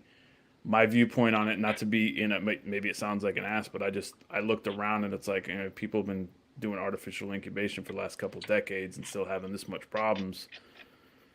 It's not. I don't think it's down to a formula the way people have it with ball pythons or something like that. You know what I mean? I remember when ball pythons were, and everybody thought ball pythons were impossible to breed and take care of and everything else, and now look how that's changed. You know what I mean? So I feel like there's still stuff to work out there a little bit. I don't know exactly what, but I wanted to try Maternal, and I still would like to keep doing that. Now I, get some little attacks, comments on that stuff here and there. The one I got recently is about the risk of nitovirus. Why? Yeah. And it's like, it's funny with that stuff, with the way people act with some of the shit online. I was rolling. I try to be supportive of people and stuff, but then I feel like sometimes when you make I'm making a joke on myself and my experience of that, and then a couple other times in different groups and shit, people will come at you with some BS, and I think it's funny when people do it. People get real bent out of shape, but sometimes they don't necessarily know where. Me personally, when you go through the Maternal shit, man, it's a learning experience for me. Yeah, I like watching. Yeah, and I'm trying to learn something from everybody with ZTPs and when you got it rolling, I'm locked in because I'd be like, one day I'm gonna chat one day, and I'm always looking at what you're doing in the background and how you got this. And I saw the water bowl. You had 2 water bowls one time, so I'm always learning from that shit, man. I'm just trying. I guess for better or worse, I'm not really afraid of experimenting with it a little bit. And when I, as I'm trying to learn the shit, I just figured it's kind of fun to share it with people and they can learn a little bit. And really, your experimentation is really letting nature take its course if you really want to think about it. Well, that's what I'm trying to do. Like I said, my mindset about it is like, I think the goal is basically like I should be able to set this animal up so that its conditions are. It's never going to be a replication of the wild, and I'm not trying to do some bioactive, crazy, naturalistic thing, anything like that. Just the basic kind of common sense parameters: the humidity, the heat, the ambient temp. If I set this thing up correctly and provided a correct nesting spot, it shouldn't take anything more than that. That's my mentality, anyways. That's my goal. Is I should just be able to go, here's your box, do your thing. That's it. I don't take the water away from them. I know people probably think that's crazy. I don't pull water bowls at all with them when they're going to lay eggs, because to me, my mentality is that's when that animal needs hydration the most. And pulling it from them, when they're most in need of it, to me, just seems like that's going to be likely to cause problems. Now, I don't think that's. I'm not saying that's what everybody's got to do, and I'm not saying it's that's the wrong. That's totally wrong or whatever. But that's just my thinking on it. It's like I think. Can you guys hear me? Yeah, I can hear you now. Yeah, you're good. So, Like Chris, not to stop you, Chris, but look, you doing maternal, right? And this is one question I always wanted to ask you. Mm-hmm. So with maternal, your female is probably going maybe 5.5, maybe 6 months of not eating. Mm-hmm. So I guess what I wanted to ask was, how are you seeing your female's condition change from going into maternal and then coming out of the maternal process? Really not bad at all. I think that's kind of something people worry too. They get a little too scared about that, and that's something I've been, and I've had to relearn that. Me. Yeah, I've had to relearn that with these, and that these are, these snakes do not get meals constantly in the wild. And the other thing, Vin Russo had said this when he was talking about maternal. For I think any pythons, really, he doesn't feed them at all. Leading up to it, and even if he has snakes that he pulls the clutch from them, he just still doesn't feed them. He doesn't feed them until their eggs hatch. So even if he does artificial, I'm sorry, I think it's the maternal there. Even if he pulls the eggs from the female, puts them in the incubator, he doesn't feed that female again until those eggs hatch, because that female's biologically prepared herself to do that process. So why feed it? She wouldn't have eaten, more than likely anyways, she wouldn't eat in the wild. She certainly, I think, unless maybe it was a female, I guess that's probably not a black and white thing 100% where it's always this or that. But I would say if a female went into the process with really solid body condition, then I don't think she's interested in feeding or really needs it. But if a female Do you went in a little thin, maybe it's a different story. You know what I mean? Hey, Chris, do you use a heating pad underneath your egg box? Like your nesting I box? haven't tried that yet. I might try that. What I did both times was, like I said, just put the box on the cool side of the enclosure, so it's away from the heat coming from above. So I just had this time I had the female, in a large Cambro box, and then I have an Ultratherm heat mat on the top of that, just right on the lid, outside of it.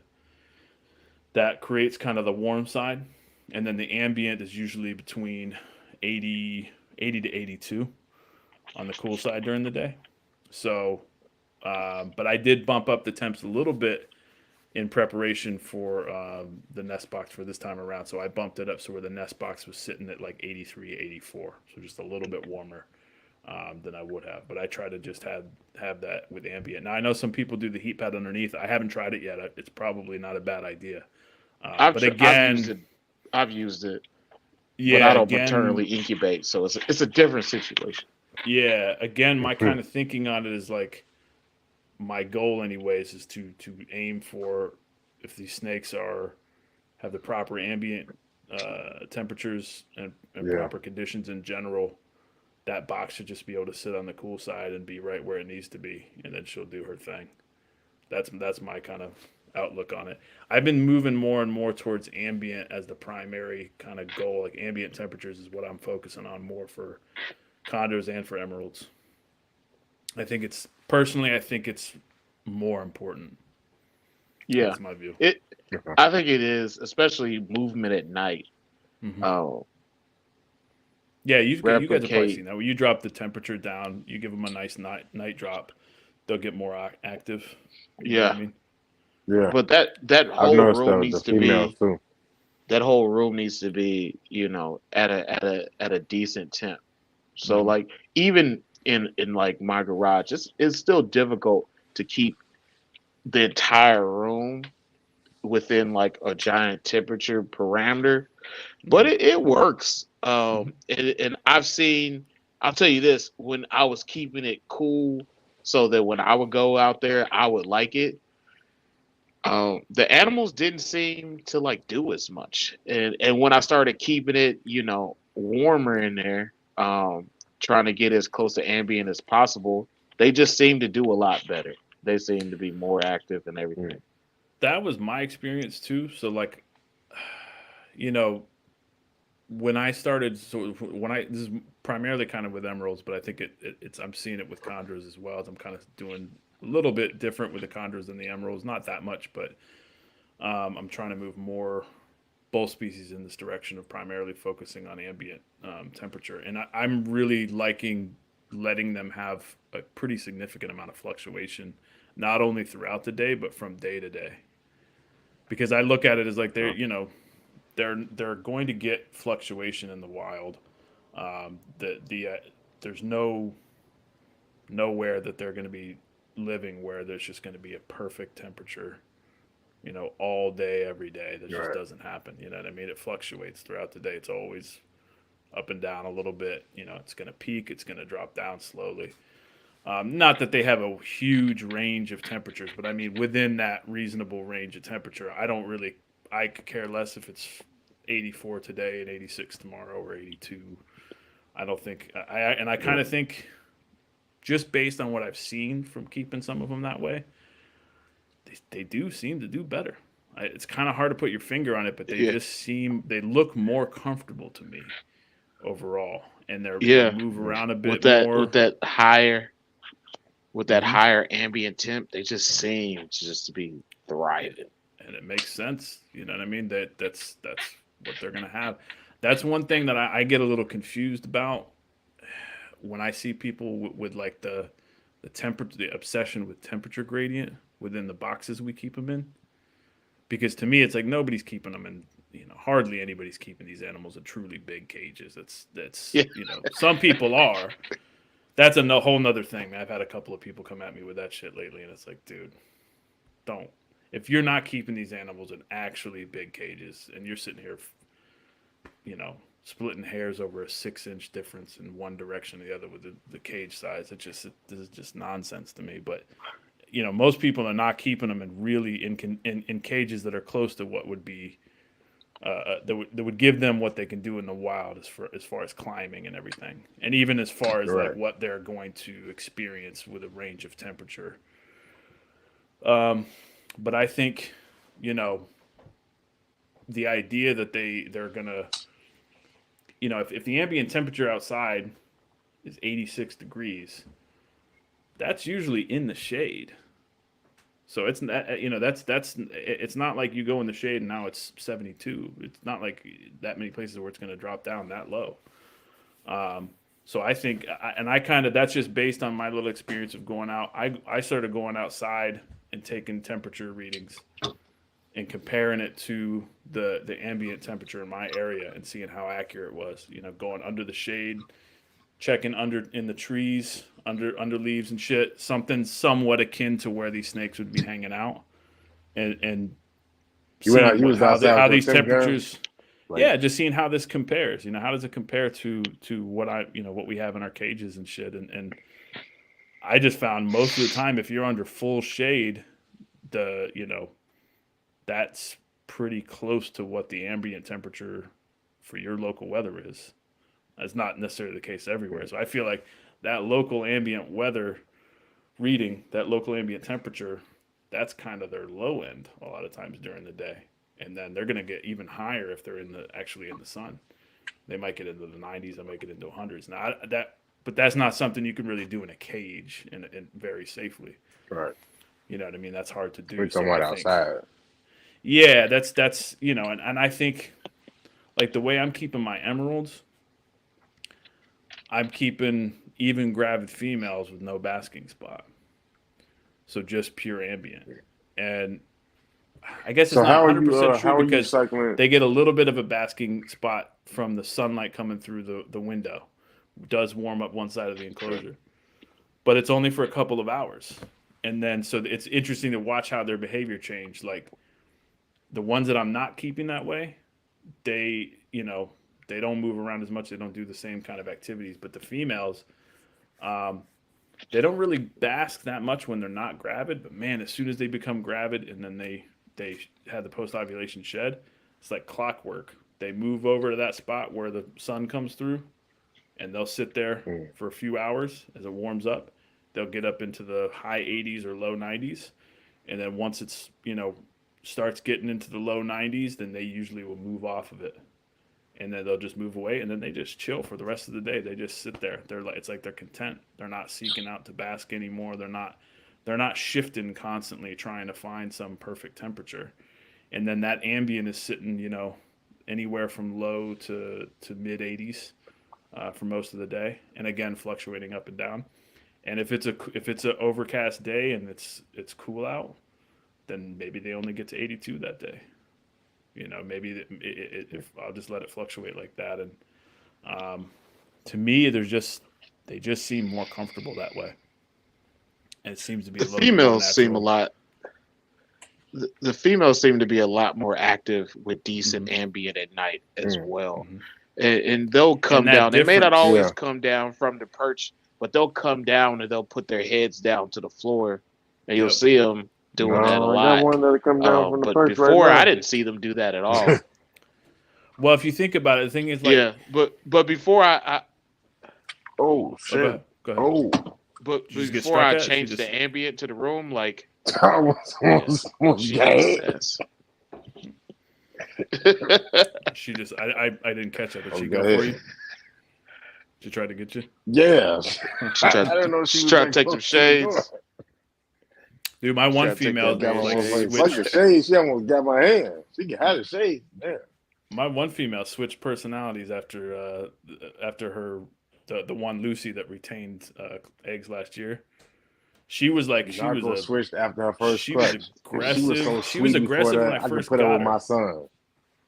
Yeah, it seems Mm. like something when they breed they'll change. I've had them sometimes sometimes Yeah. they'll get more mellow, which is kind of a nice surprise if they mellow out. It's like, all right, that's a welcome change. And then other times you get more aggressive. But man, she's an asshole. No, Man. Narco Every time was I so go near sweet. her. She was the nicest snake. But now, since she had that clutch, and it's crazy because the male got like that too. The male that bred her. Mhm. Before that, and they both well caught. Mhm. Before that, they were nice. But I never like be super aggressive handling them. It's like if I'm doing a shower session or something, if they come off the perch and get on me, cool. But I never force it. But now, dog is like when I go in there to change the water bottle, they turn around and he's like the male. When I take his water out, he's striking at me. I don't know. Before that, I probably could take him out, put him on my neck, have him call my face and all that. Nah, I ain't playing. It's You know, probably because you you kiss still my going ass. there fucking with him, and you still wearing that curved cologne. I don't wear curve cologne. Yes, you I do. still wear Ismiyaki too. I wear Ismiyaki, and I wear a nice oud cologne. You wear cool water. No, Cool I do water. wear. What was I that? do got a Chef? bottle That of sounds cool water, familiar. What was that? and I got that bottle. I got a bottle of like 2 bottles of Christian Dior. Cool, first off, don't hate on cool water.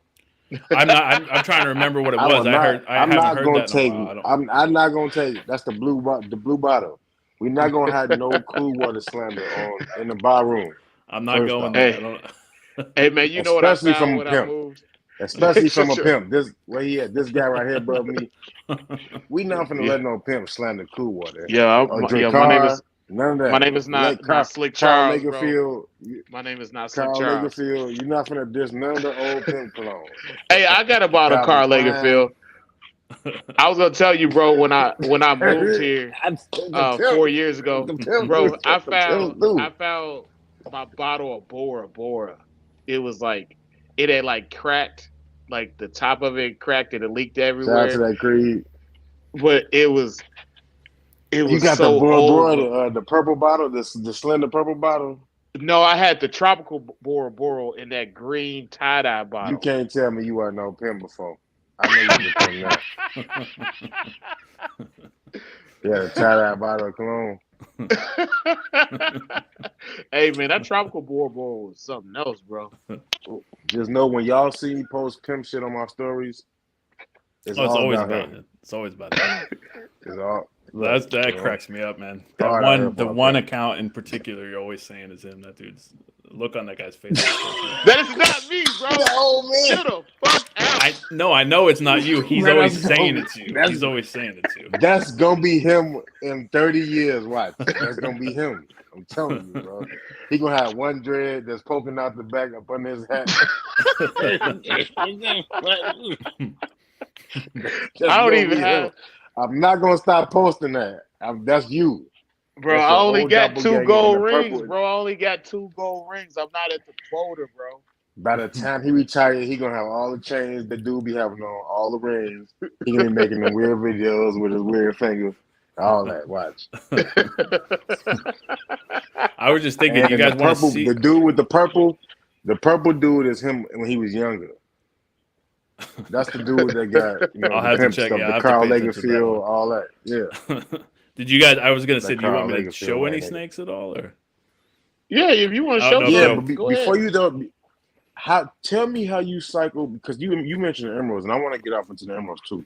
How do you? What's the difference between you cycling your females chondros going into a season, and you cycling your Yo, female shut up, emeralds going Salad. into a breeding season? So you said the difference between doing the chondros and the emeralds? Yeah, the cycling the female between those two. Not a lot of difference, to be And honest. then you can start pulling. You can start pulling out your F1 and Ruby X. Yeah. So I got one. I had set a couple things aside. I'll show you guys. So pretty much what I started doing a couple years ago, I do a combination of food cycling and temperature cycling. So temp cycling, I don't go too crazy with it. I just basically start letting the everything drop a bit during the day and at night. So like I always do night drop year round anyways. So, down to whatever, 77, 78 usually. And then and on the hottest days, it just doesn't really even get that low. Might get just down to 80. But then so like as it starts getting cold, as soon as it starts to get a little cold outside is when I just try to time my temperature and food cycling. So like that's, I'll start dropping the thermostat both during the day and at night. So it just ends up after a month, just do little increments here and there, a degree or two here and there. Let it drop down to 72, somewhere around there at night. Sometimes it go down to 68 on the coldest nights, but generally it's in the 72, 73 range, something like that. And that's for both species. So I just kind of do it like that. Just let it cool down a little bit. And then I'll usually wait. I'll give them their last meals, and that's everybody, males and females. I'll give them their last meals like end of October. On death row. Early November. Yeah, final meals. So I'll do that. I'll usually go about a month of them fasting before I start pairing them. And then I'll start pairing them based on, I just kind of wait to see what they're doing. So I don't really introduce them, and I generally don't try to introduce them until I see some kind of change in behavior in either the males, the females, or both. But that's why it's kind of important also to pay attention to that rather than follow a rigid schedule. Because like this last year, I was planning to, not start pairing emeralds until, December or January, because that's when I've done it in the past. But I was looking at the one young male just suddenly started cruising like crazy, just every night, just going crazy. I'm like, something's up with him. You know what I mean? Something's weird. And this was like in October.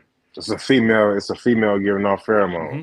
Yeah, it's like he's picking up on something. And so I'm like, all right, so let me just see what he'll do. I wanted to pair him with the one female, Suriname female anyway. So I'm like, let me put him in there and see what happens. He went straight for her first, it was a pretty young male too. It was like a 2.5-year-old, maybe 3-year-old. I don't know exact age because he was. What made you think that was the female that was giving all the pheromones to him? just intuition. I couldn't really say for sure what exactly it was, and partly Okay. that's just what I wanted. That's the female I wanted it to be because that's the pairing I wanted to do. So I'm like, well, let me see Okay. All let right. me try her first and see if Yeah, that's what's going it down. better be her, goddammit. Yeah, that's what I was hoping for, but that doesn't always work out. I'll tell you Okay. that with the chondros, the ones you want to pair don't always, Right. don't work. But so I put him in, and he started breeding like crazy, and it was way For earlier than I sure. would have planned on breeding them. And start pairing them. So I'm glad I kind of paid attention to those cues rather than go by my schedule, because the schedule would have, who knows, maybe it would have been too late. She wouldn't have been receptive at that point if I'd have waited another 6 to 8 weeks or something like I was originally planning. So that's, like I said, I got kind of a guideline of what I'll generally do, and it's essentially the same for both of them. Just cool them a little bit. I don't really change much in terms of humidity or anything. I'll maybe spray them a little bit here and there, a little more when I'm pairing them than I normally would. I actually I spray both species very, very, very little. Probably would shock most people Okay. how infrequently I actually spray them. And so, but I will spray them a little bit when I'm pairing them up to kind of just get them stimulated and get the activity going with them. And then once they've been, once they start actively breeding, then I'll start hitting the females with food. But usually, like I said, I usually go about 2 months of no food before I start feeding them again. Sometimes, and I'm pushing that more and more now, more to like 3 or 4 months, because I really I'm listening to Vin Russo's thoughts on this, and then in Warren Booth, Harlan Walls, another guy that's a big believer in this. I think it just makes sense that these animals really, they eat seasonally. Not every single species is exactly the same, but there's a seasonality to their feeding schedule and availability of food. And so I'm trying to do that, and I'm basically just trying to feed them less and less so that it's closer to what they would do in the wild.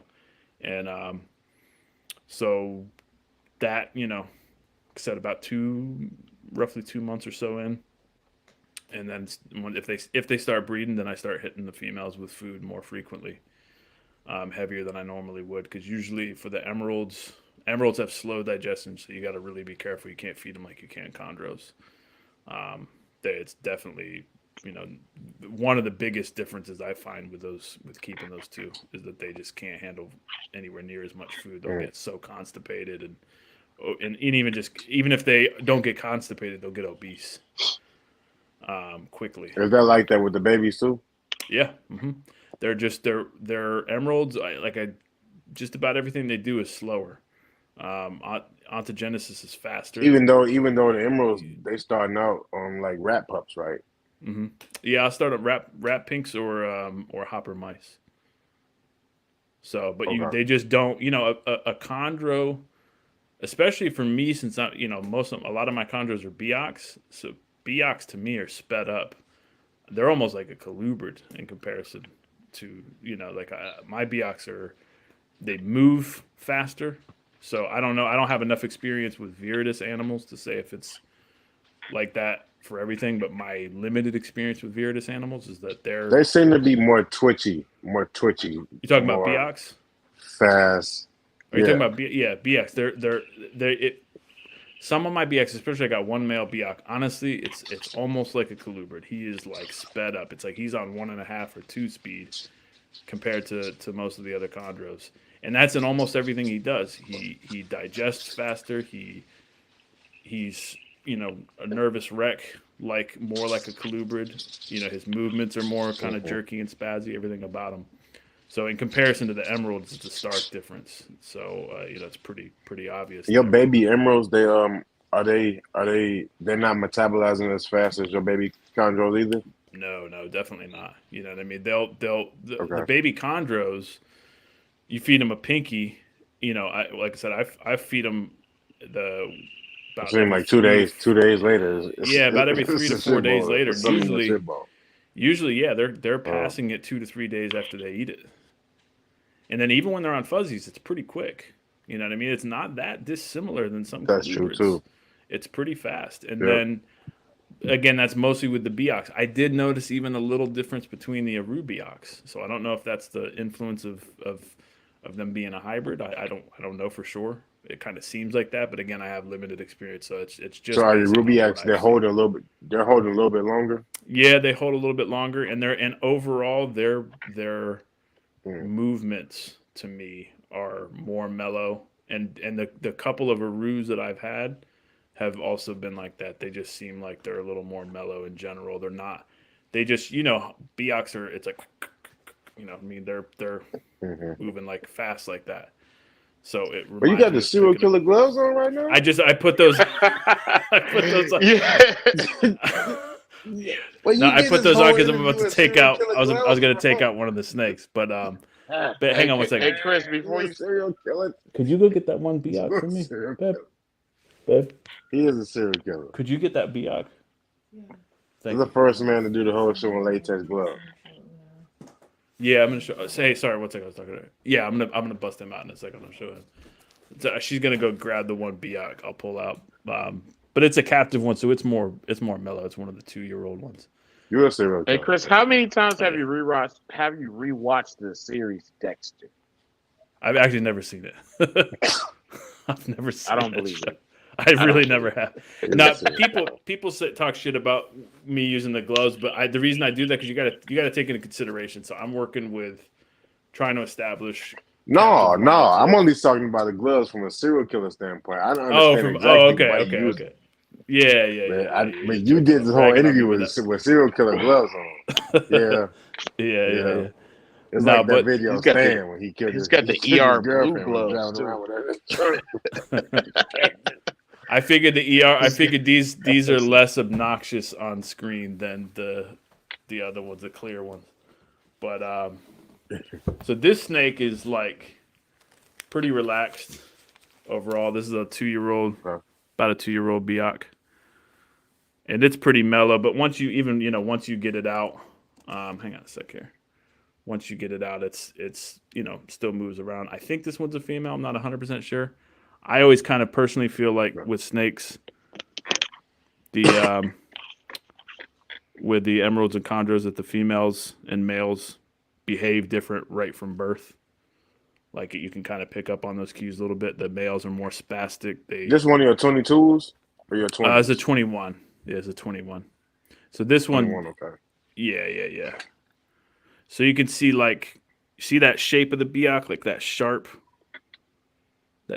to the spine like that. I try to keep mine looking closer to how the natural ones do. So I could have fed them more and grown them more, but I don't want them to be put on too much weight and not look like the natural shape of them. So, but these are eating like small, like weaning rats, adult mice. But they're just starting to go through color change at this point. 1 second here. So your wife is helping you with this? Yeah, she puts up with some of my bullshit. But you don't hear in the back. You don't hear in the videos. She be helping out and shit. She's good with she helps me film. I put her through some stupid shit sometimes because it's easy it's easy to forget that. Hey, one of the videos I was watching, one of the snakes almost bit her.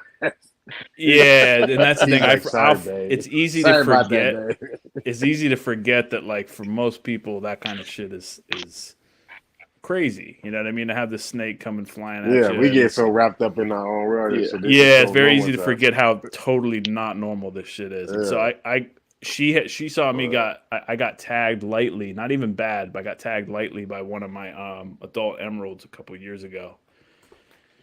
But you bleed when they bite because those teeth are serious. So even though it wasn't a bad bite, I got that bit first by one one she in the got. chest. You got bit by one in the chest? Yeah, it was my Ooh. sophomore year of college. That couldn't have been fun if it was a big No, one. it wasn't. Shit. They had to fucking use forceps to get this fucking thing off of me. Oh my god, people don't take it seriously with the emeralds. They don't, and even though mine are all pretty much mellow now, I don't really have any anymore. I had one that was real. She was mean. She was an old snake. She passed away from liver cancer a couple of years ago. But bitch. She was just mean. She was mean. There was no getting around it. She hated me. she would take any opportunity to try to get me. She did get me really good, and that's when I learned the difference between, I'll take bites all day from chondros, adults, big as you got them, all day before I'll take them for an adult from adult emeralds. Man, this shit hurts. It looks like they And, don't strike as you was fast. talking about that. They don't. But when it's just how hard they hit and how deep those teeth I know. go. You know what I mean? Those You know how teeth it are is. It's fucking like, big. dude, when I saw she that got fucking me, teeth. I saw those teeth coming out of my fucking meat. I was like, what the fuck? I was lucky that I had the. It was good. I had the experience of working at the wholesaler before and having taken plenty of bites from all sorts of stuff, including much bigger snakes than her, than she was, because I knew I took the bite and I knew not to yank back, because if I'd have yanked really hard, I mean that would have probably done even more damage. But man, she hit me the one time I was being stupid. I was trying, like, when I see urates or feces in a cage, I just try to always clean it right away. You know what I mean? So I was in a rush and I saw she had pissed. I'm like, I should just clean this real quick. I should have just waited and come back an hour and done it, but I didn't. And so I'm like, all right, well, I'm going to clean this real quick. So you're making a stupid mistake. I picked up the perch she was on with one hand, and could have easily just set her down somewhere properly, done it properly, but I was in a rush. I was making a stupid mistake. I held her with the one hand. I held the perch with the one hand. I was trying to clean the cage with the other. And at some point, she was on the other end of the perch. I just felt that hit, and I'm just like, oh, instantly it's like, damn. And I looked down, and she had got just me. the hand you was holding the perch with? Yeah. And so she nailed that, and she had her teeth in my knuckle. And I'm like, I just saw it. I'm like, all right, well. In the knuckle. Yeah, she got me like this, basically. She just grabbed right like that. And so the one tooth was right in my knuckle. And hurt like hell, was already just starting to bleed like crazy. But I just froze. I'm like, all right, let me just let her. Hopefully she'll just pull out on her own, and I don't have to try to wrestle with her, because that's going to be a mess. And she thankfully pulled out without me having to use any kind of tools or anything. But I couldn't believe how much it bled. It looked crazy. I'm glad she wasn't home, because she would have probably been freaked out by that. Because it was like, damn, this is crazy. And I had nerve pain from that for almost a year. I've never had that from snakes. I took bites from snakes, 8-9 foot anacondas, stuff like that at the old place, and never anything like that as far as nerve pain. So yeah, it's no joke if a big one gets you. I would definitely not want to take one in the chest. That was a fresh import. It was a big one. It was a fresh import. Man, it wasn't mine, oh. but yeah. It definitely wasn't fun. But we got 3 minutes left. So yeah. Did you want me to show any emeralds or anything? Or just you can show one off. So Marlon. Let me get. Yeah, I think Marlon was asking to see Uno. Can you grab me Uno? And I also want to ask you one last Jamaican question. Marlon. You mentioned that you kept you've held damn near everything back. I think you only sold one animal to a lady, right? I gave my friend one of my Rubiacs, and then I think that's it. Yeah. I think that's it. But that's gonna have to change soon. With you keeping all your chondros, what was you But I want to know what were you trying to see in your Rubiacs and your Pubiac parents? With the Rubiacs, I'm trying to get to F2, F3. Specifically the Rubiacs. Yeah, with those, I'm trying to get to like a F2, F3, because I really love that look. That really kind of, So you want to make them crazy high yellow Rubiacs. Yeah, that's cool. I'm not really into designer stuff much. Most of it just never. I don't want to knock it, but you try to make designers. Essentially, with those, that specifically, I like that look. I like that look with that. Everything else, I pretty much want to do with chondros is just basically locality stuff. But I just like that look. And so it's. I agree with you on the F2 Rubiacs and the F3s. I agree with that, by the way. They look crazy. That's a 1.5 year old emerald from my first litter. That's Uno, and he's one of my favorites that I've remember so far. Yeah, I remember that snake, man. I remember him. He's so dope. And he's it's funny with the I don't know if it's just that I've lucked out, but I don't have.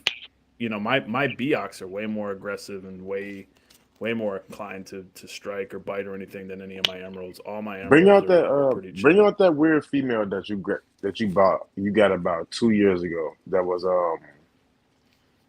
she's like mostly dark. I think she's like an unknown.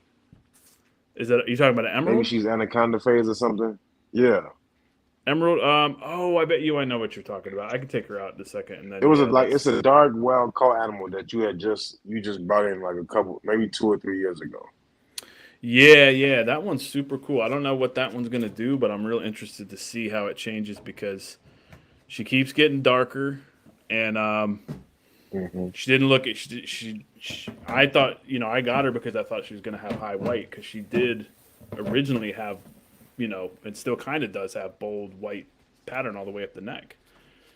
But then just like she just went dark super fast when she changed, and then she just kind of and then she looked kind of green and somewhat normal, and then she just keeps getting darker slowly over time, and I don't know what she's gonna do, but whatever it is, it's gonna be cool looking because it's gonna be a dark animal, and yeah, I think I can grab her. Hang on one second. Let me just use some of this shit real fast. I'm neurotic with doing the glove changing and all that stuff. I try to just stay on that protocol, even though these are the I got a captive lot of ones. gloves around here. Yeah, I Yeah. just try to stay doing that as much as possible, just because I have to. Don't want to start slacking on that kind of shit. Hang on a second. Let's see. Be just a second. Can I just come right back? Yeah. Yeah. All right. I'll be right back. No, you gotta stay right here. Oh shit. Hey, Okay, I gotta listen, stop fucking nigga, you, man. you gonna start roasting me with these fucking old pimp niggas. I don't know this nigga. This nigga doesn't look like me at all. He said it. He said Fuck it. you, I ain't say nigga. it. I ain't say it. Chris said it. I didn't say it, bro.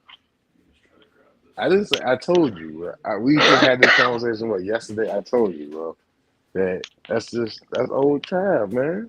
That's you in about 25, 35. You know what I'm saying? Listen, nigga, if I'm gonna be out there in 30 years, you're gonna be out there. We're gonna be But I'm gonna playing be in the doubles. video with you, bro. The one with when he We had the gonna be dog playing hat on. When he doubles had the hat, I'm doing gonna be right there with you. we're gonna be playing doubles doing sugar daddy season. You know, we're gonna be pitching. We're gonna be pitching quarters on who get the pay. Who get the pay? Who the Man, most? Didi, if you don't chill out over there. Usually in a pretty good mood. What did he talking about, man? Man, Oh, Marlon, I know child, you're yeah. not talking over there. Look. That's old trap, man. I'm telling That's you, not dog. me. That is you, bro. That's gonna be you with the gold, with your chains, all that. See if I can get back down here. You got two gold rings, bro. I need you to wear one of your. You gotta do a show with both your gold rings on one day. I'm not doing that. Fuck you. Why not, bro? Cause I'm not. Why not, dog? Cause I'm not. Just do one show, man. You do one. Well, what? I didn't put a dog hat on multiple times. What? Put what hat on? I didn't put a dog hat on with the feather on the side multiple times. It's time for you to put the golds on. Put a gold ring or one of them fat gold chains you got on something. Something from the Hell pimp nah. days take us back. It's not really coming out that well. Oh So man. she's going into shed, but you can see that she's got melanin coming in on the head and up in the front. All this was like all on her neck. Let me see. Yeah, of course she's like Martin looked like every dude that worked in the kitchen at Outback. She's like deep blue right now. But, What you got against Outback working?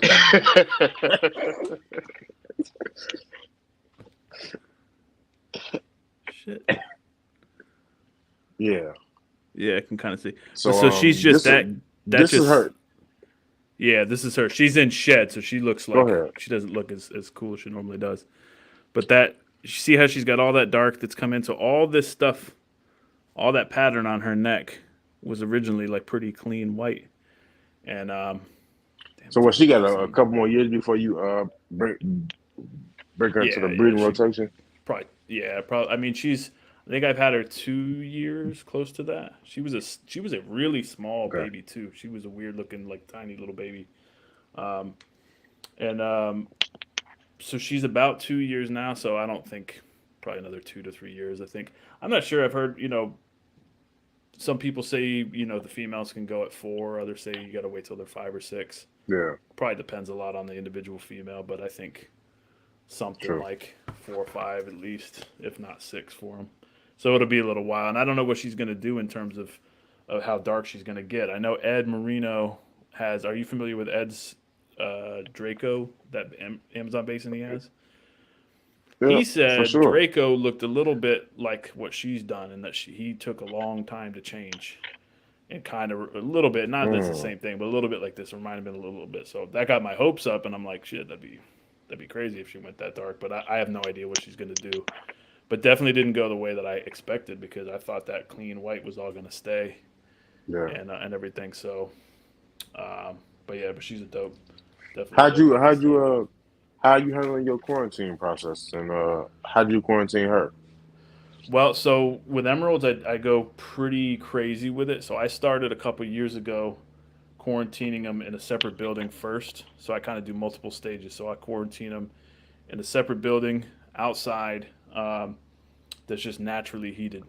So it's just the natural ambient warmth that they get in really highly ventilated tubs. Um, Hang on a second. Let me get. I guess she's all right to just chill here for the moment. Just get her to calm down. But so I do that for the first, anywhere from 3 to 6 months outside, starting them that way, just to be real paranoid about it, not bring them anywhere near the house. And then if they've been flawless out there, then I'll bring them in and I'll do the second stage of quarantine for another 6 to 12 months inside. And then that as far as the adults, then I just keep the adults separate from any of the young animals, and then the captive babies I keep separate. They're in the little cabinet. I think I posted a video about that recently. So I keep them in my living room away from everything else. And yeah, but I think one of the things I do a little different with the quarantine, I don't do the like I like to try to get them to eat immediately. I don't wait at all. I literally try to get them to Okay. eat today, like 24 to 48 hours after I get them. And I find that that's actually a pretty decent window to get them to feed if you do it right. Um, and if they don't eat for me within those first couple tries, I immediately assume it's not going to be a good outcome because I know that I've got them set up to where they should be responding well and they should be doing the right thing. Unless it's in shed. If it's in shed, that's a little different. But um, I immediately start getting concerned if they don't eat quickly for me. And I think with getting them to eat, I've had good success just doing it at night. And let me just hold her for a second here. She just started getting squirmy. Um, I've had success doing it at night, and just basically I do the lights out. Where the Wait hell till the did you lights are up. come from, man? Oh, you got a random child popping up. Yeah, I was rubbing my eyes and my son showed up. So, but yeah, so I basically wait till it's night. I open the tub or unlatch the lid so that I can just pop the top off the tub quickly, and I just kind of try to sneak attack them. So I rather than harass them a lot with it, I just try to use long tongs and kind of pop the top off and then drop a rat right in front of them.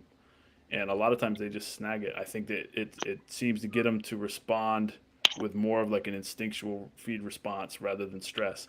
And I noticed that if they start focusing on me, they probably aren't going to eat.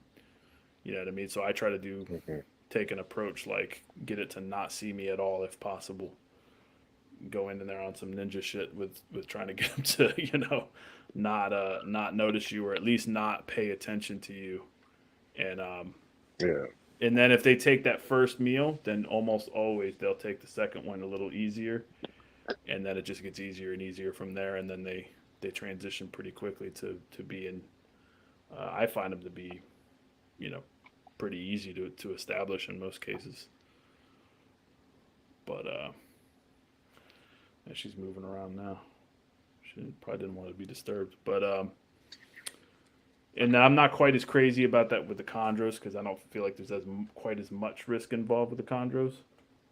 But I still do the same thing. I try to quarantine them outside first.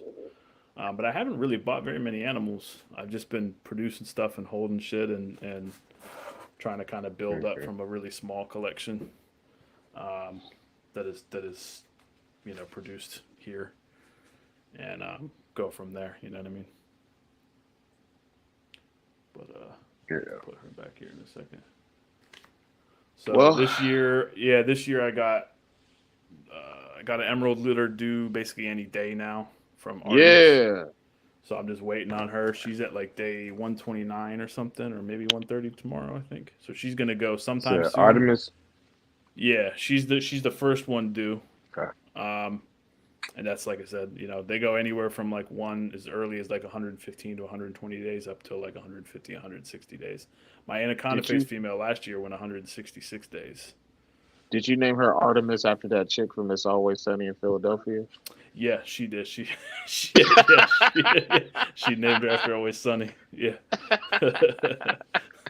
So yeah.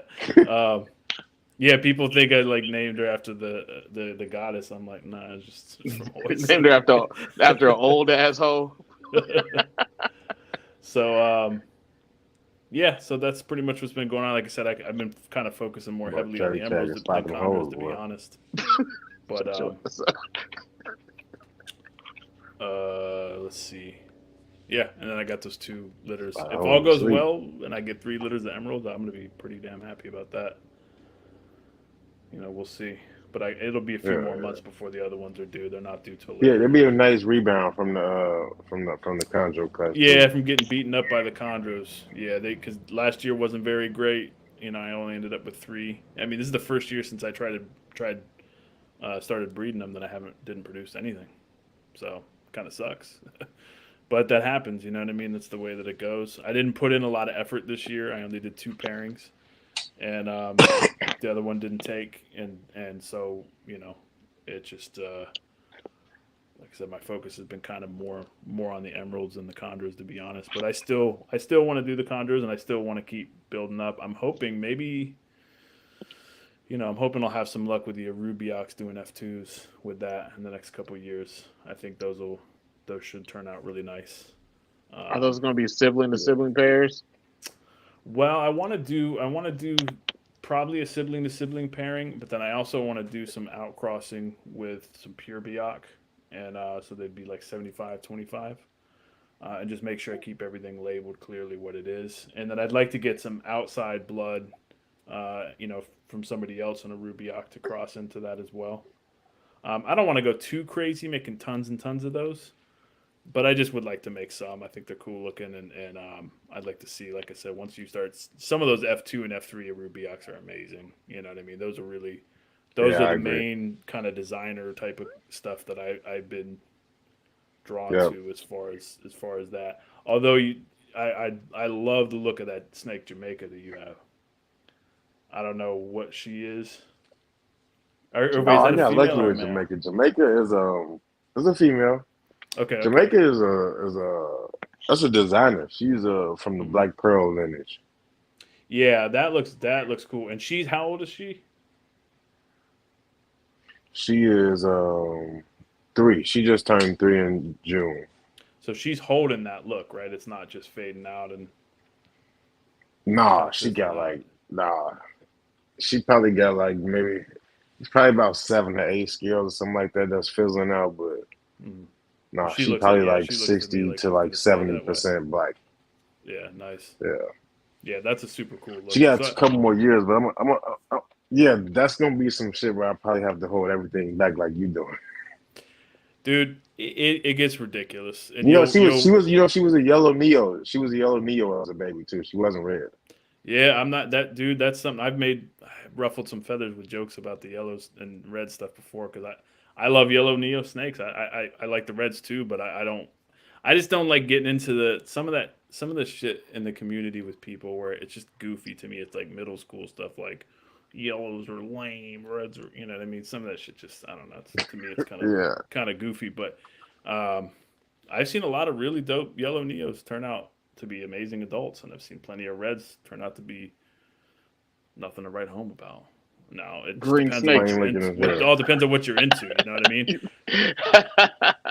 Yeah, it all just depends on what you're into. I think, and like in the individuals. I've seen some real plain ass red designer and like babies. I've seen a ton of stuff to where I'm like, they're not into that. That's not what they wanted to produce. They just end up producing it. Sure. Yeah, I know what you mean. But but then with some localities, the Cyclops, I like the look of all Cyclops, but those reds, man, that's like what you got. That's, charge you. That's that shit is real sweet. And with Beox, I kind of like both a lot. I know a lot of people. Yellow Beox is probably probably the least favorite for a lot of people. I love them, man. I think the ones that I think a lot of the adults. I've seen some really nice yellow Beox, man. Yeah, I kind of joked. I think I sent a message to Aiden Bradley one time. I was like, man, we got to swap some Neos because we're probably the only dudes that like these things. You know what I mean? I just think that people don't work with them enough. That's all to gain a true appreciation for them. Mm-hmm. Yeah, that's what it is. Because what they usually see is like normal striped ones that are wild caught, but not even thinking how would F1s or F2s look. You know? Mm-hmm. Yeah, and it's like, there's always a goofy element of like, because they're the most common and, it makes them boring. I just don't think like that. I just try not to have that mentality about something. I still think with most snakes, I like the wild type look more than a lot of morphs and a lot of shit in a lot of species. You know what I mean? And that's what I'm going I think for it's like, that's one like thing for me with ball pythons that kind of puts me off of it is like, I know it's most people look at like the wild type as just like, oh, it's like a byproduct, like it's like something to be just tossed in the trash pretty much. But to me, I think that's you don't like the A James with like that's a het pterodactyl or a het pink panther. You're not into none of that stuff. Well, I don't personally. It doesn't do it for me. I don't hate on people doing it. Some of it gets a little goofy, in my opinion, as far as that, and some of it gets obviously just pure money driven. And I just find that kind of stuff whack. Like I just personally, I hope I never develop a mentality about any of these animals to where it's like, oh, this thing's not the newest, latest, and greatest, so it's whack. I just don't. I don't ever want to have that kind of mindset about them. You know what I mean? I still think a nice looking wild type ball python is a pretty cool snake. I don't want to keep them, but because they're just they're boring to me as far as keeping them. I kept them back in the day. It just doesn't really do it for me. But anyways, I'm just rambling a bit about that shit.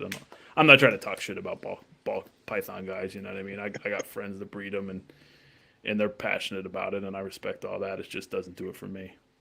And they, my one friend, Marlon breeds ball pythons as well.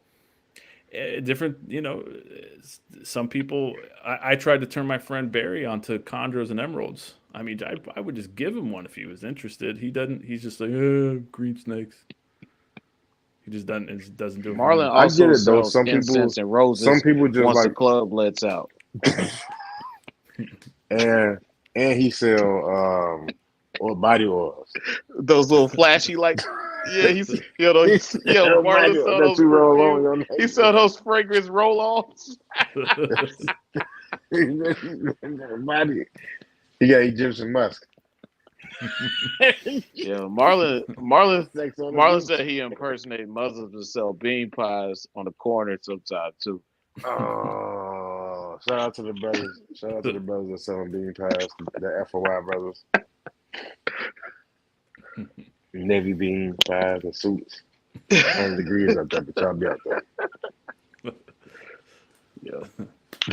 All right, man. So we went over time, man. By a lot. I wasn't sure how you wanted to do that. If you just, we don't give a shit.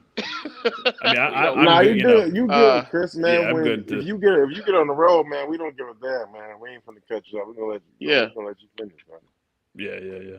Well, we are here for the people that came here to listen. And you wasn't rambling though, and you wasn't rambling because that shit we like to hear. Yeah. I mean, I'll come back maybe if I come back another time, we'll talk a little bit more about emeralds or something. Because hopefully by then, I'll have some more. We will definitely bring you back. Some more shit for more. You might have about 3-4 more bodies under your belt too. You know what I'm saying? Got to keep that under the low, man. John Wayne Next time Gacy. you Barry. gonna Next time do I'll the come back, interview. I'll The bring crawl space. I'll do the You have a Gallagher. chainsaw in the background. I'll do the Yo. Gallagher shit. Bring a, Yo, don't bring a let- hammer. Yo, first of all, you're not gonna let Chuck dish you. That man wears t-shirts that snap at the bottom, so you shouldn't take no disrespect from Chuck. That's true. That's true. He do wear onesies. And you a serial killer, man. You gotta let him 3 know. Like, buttons you pull underneath up his in Jersey. nutsack. Let him know. Let him know, man. I'll pull up in Jersey. With the chainsaw. And baby powder.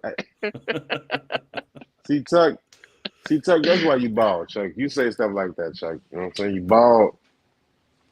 And you the other thing that your avatar is. But I won't say, I'm not gonna say that. Jaya? Yeah, he's just trying to get my feathers ruffled. That's all. Oh, okay. These pimp, these He's is just- child, but these is child pimp feathers I got on. What you All right, talking man, so about? what do y'all want to do? You want to? Hey, what was that? Hey, Okay. have you seen they clone Tyrone? Mm-mm. I've seen ads for that. He said, bitch. He said, bitch. Oh, I will have I this suit, this Goodwill suit, and slap the shit at you, and I want. He said, I will have back in my jaws, and it won't even look like my shit wrinkle.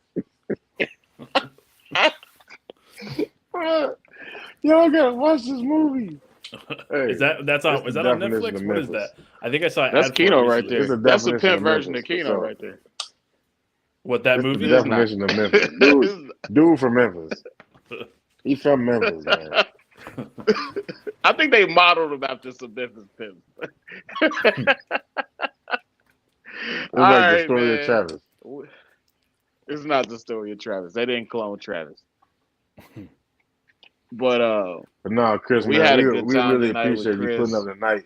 Yeah, man, I had fun. Yeah, flex your maternal muscles. You know what I'm saying? Well, I still got a ton of shit to that was learn on cool that, man. shit, man. I feel like I'm a newbie with that, but I guess there's not too many people messing around with it. So Yeah, but every expert has to start somewhere, man. Yeah, he definitely teaching me something.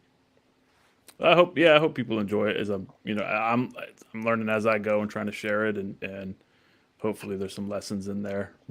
What's working, what's not working,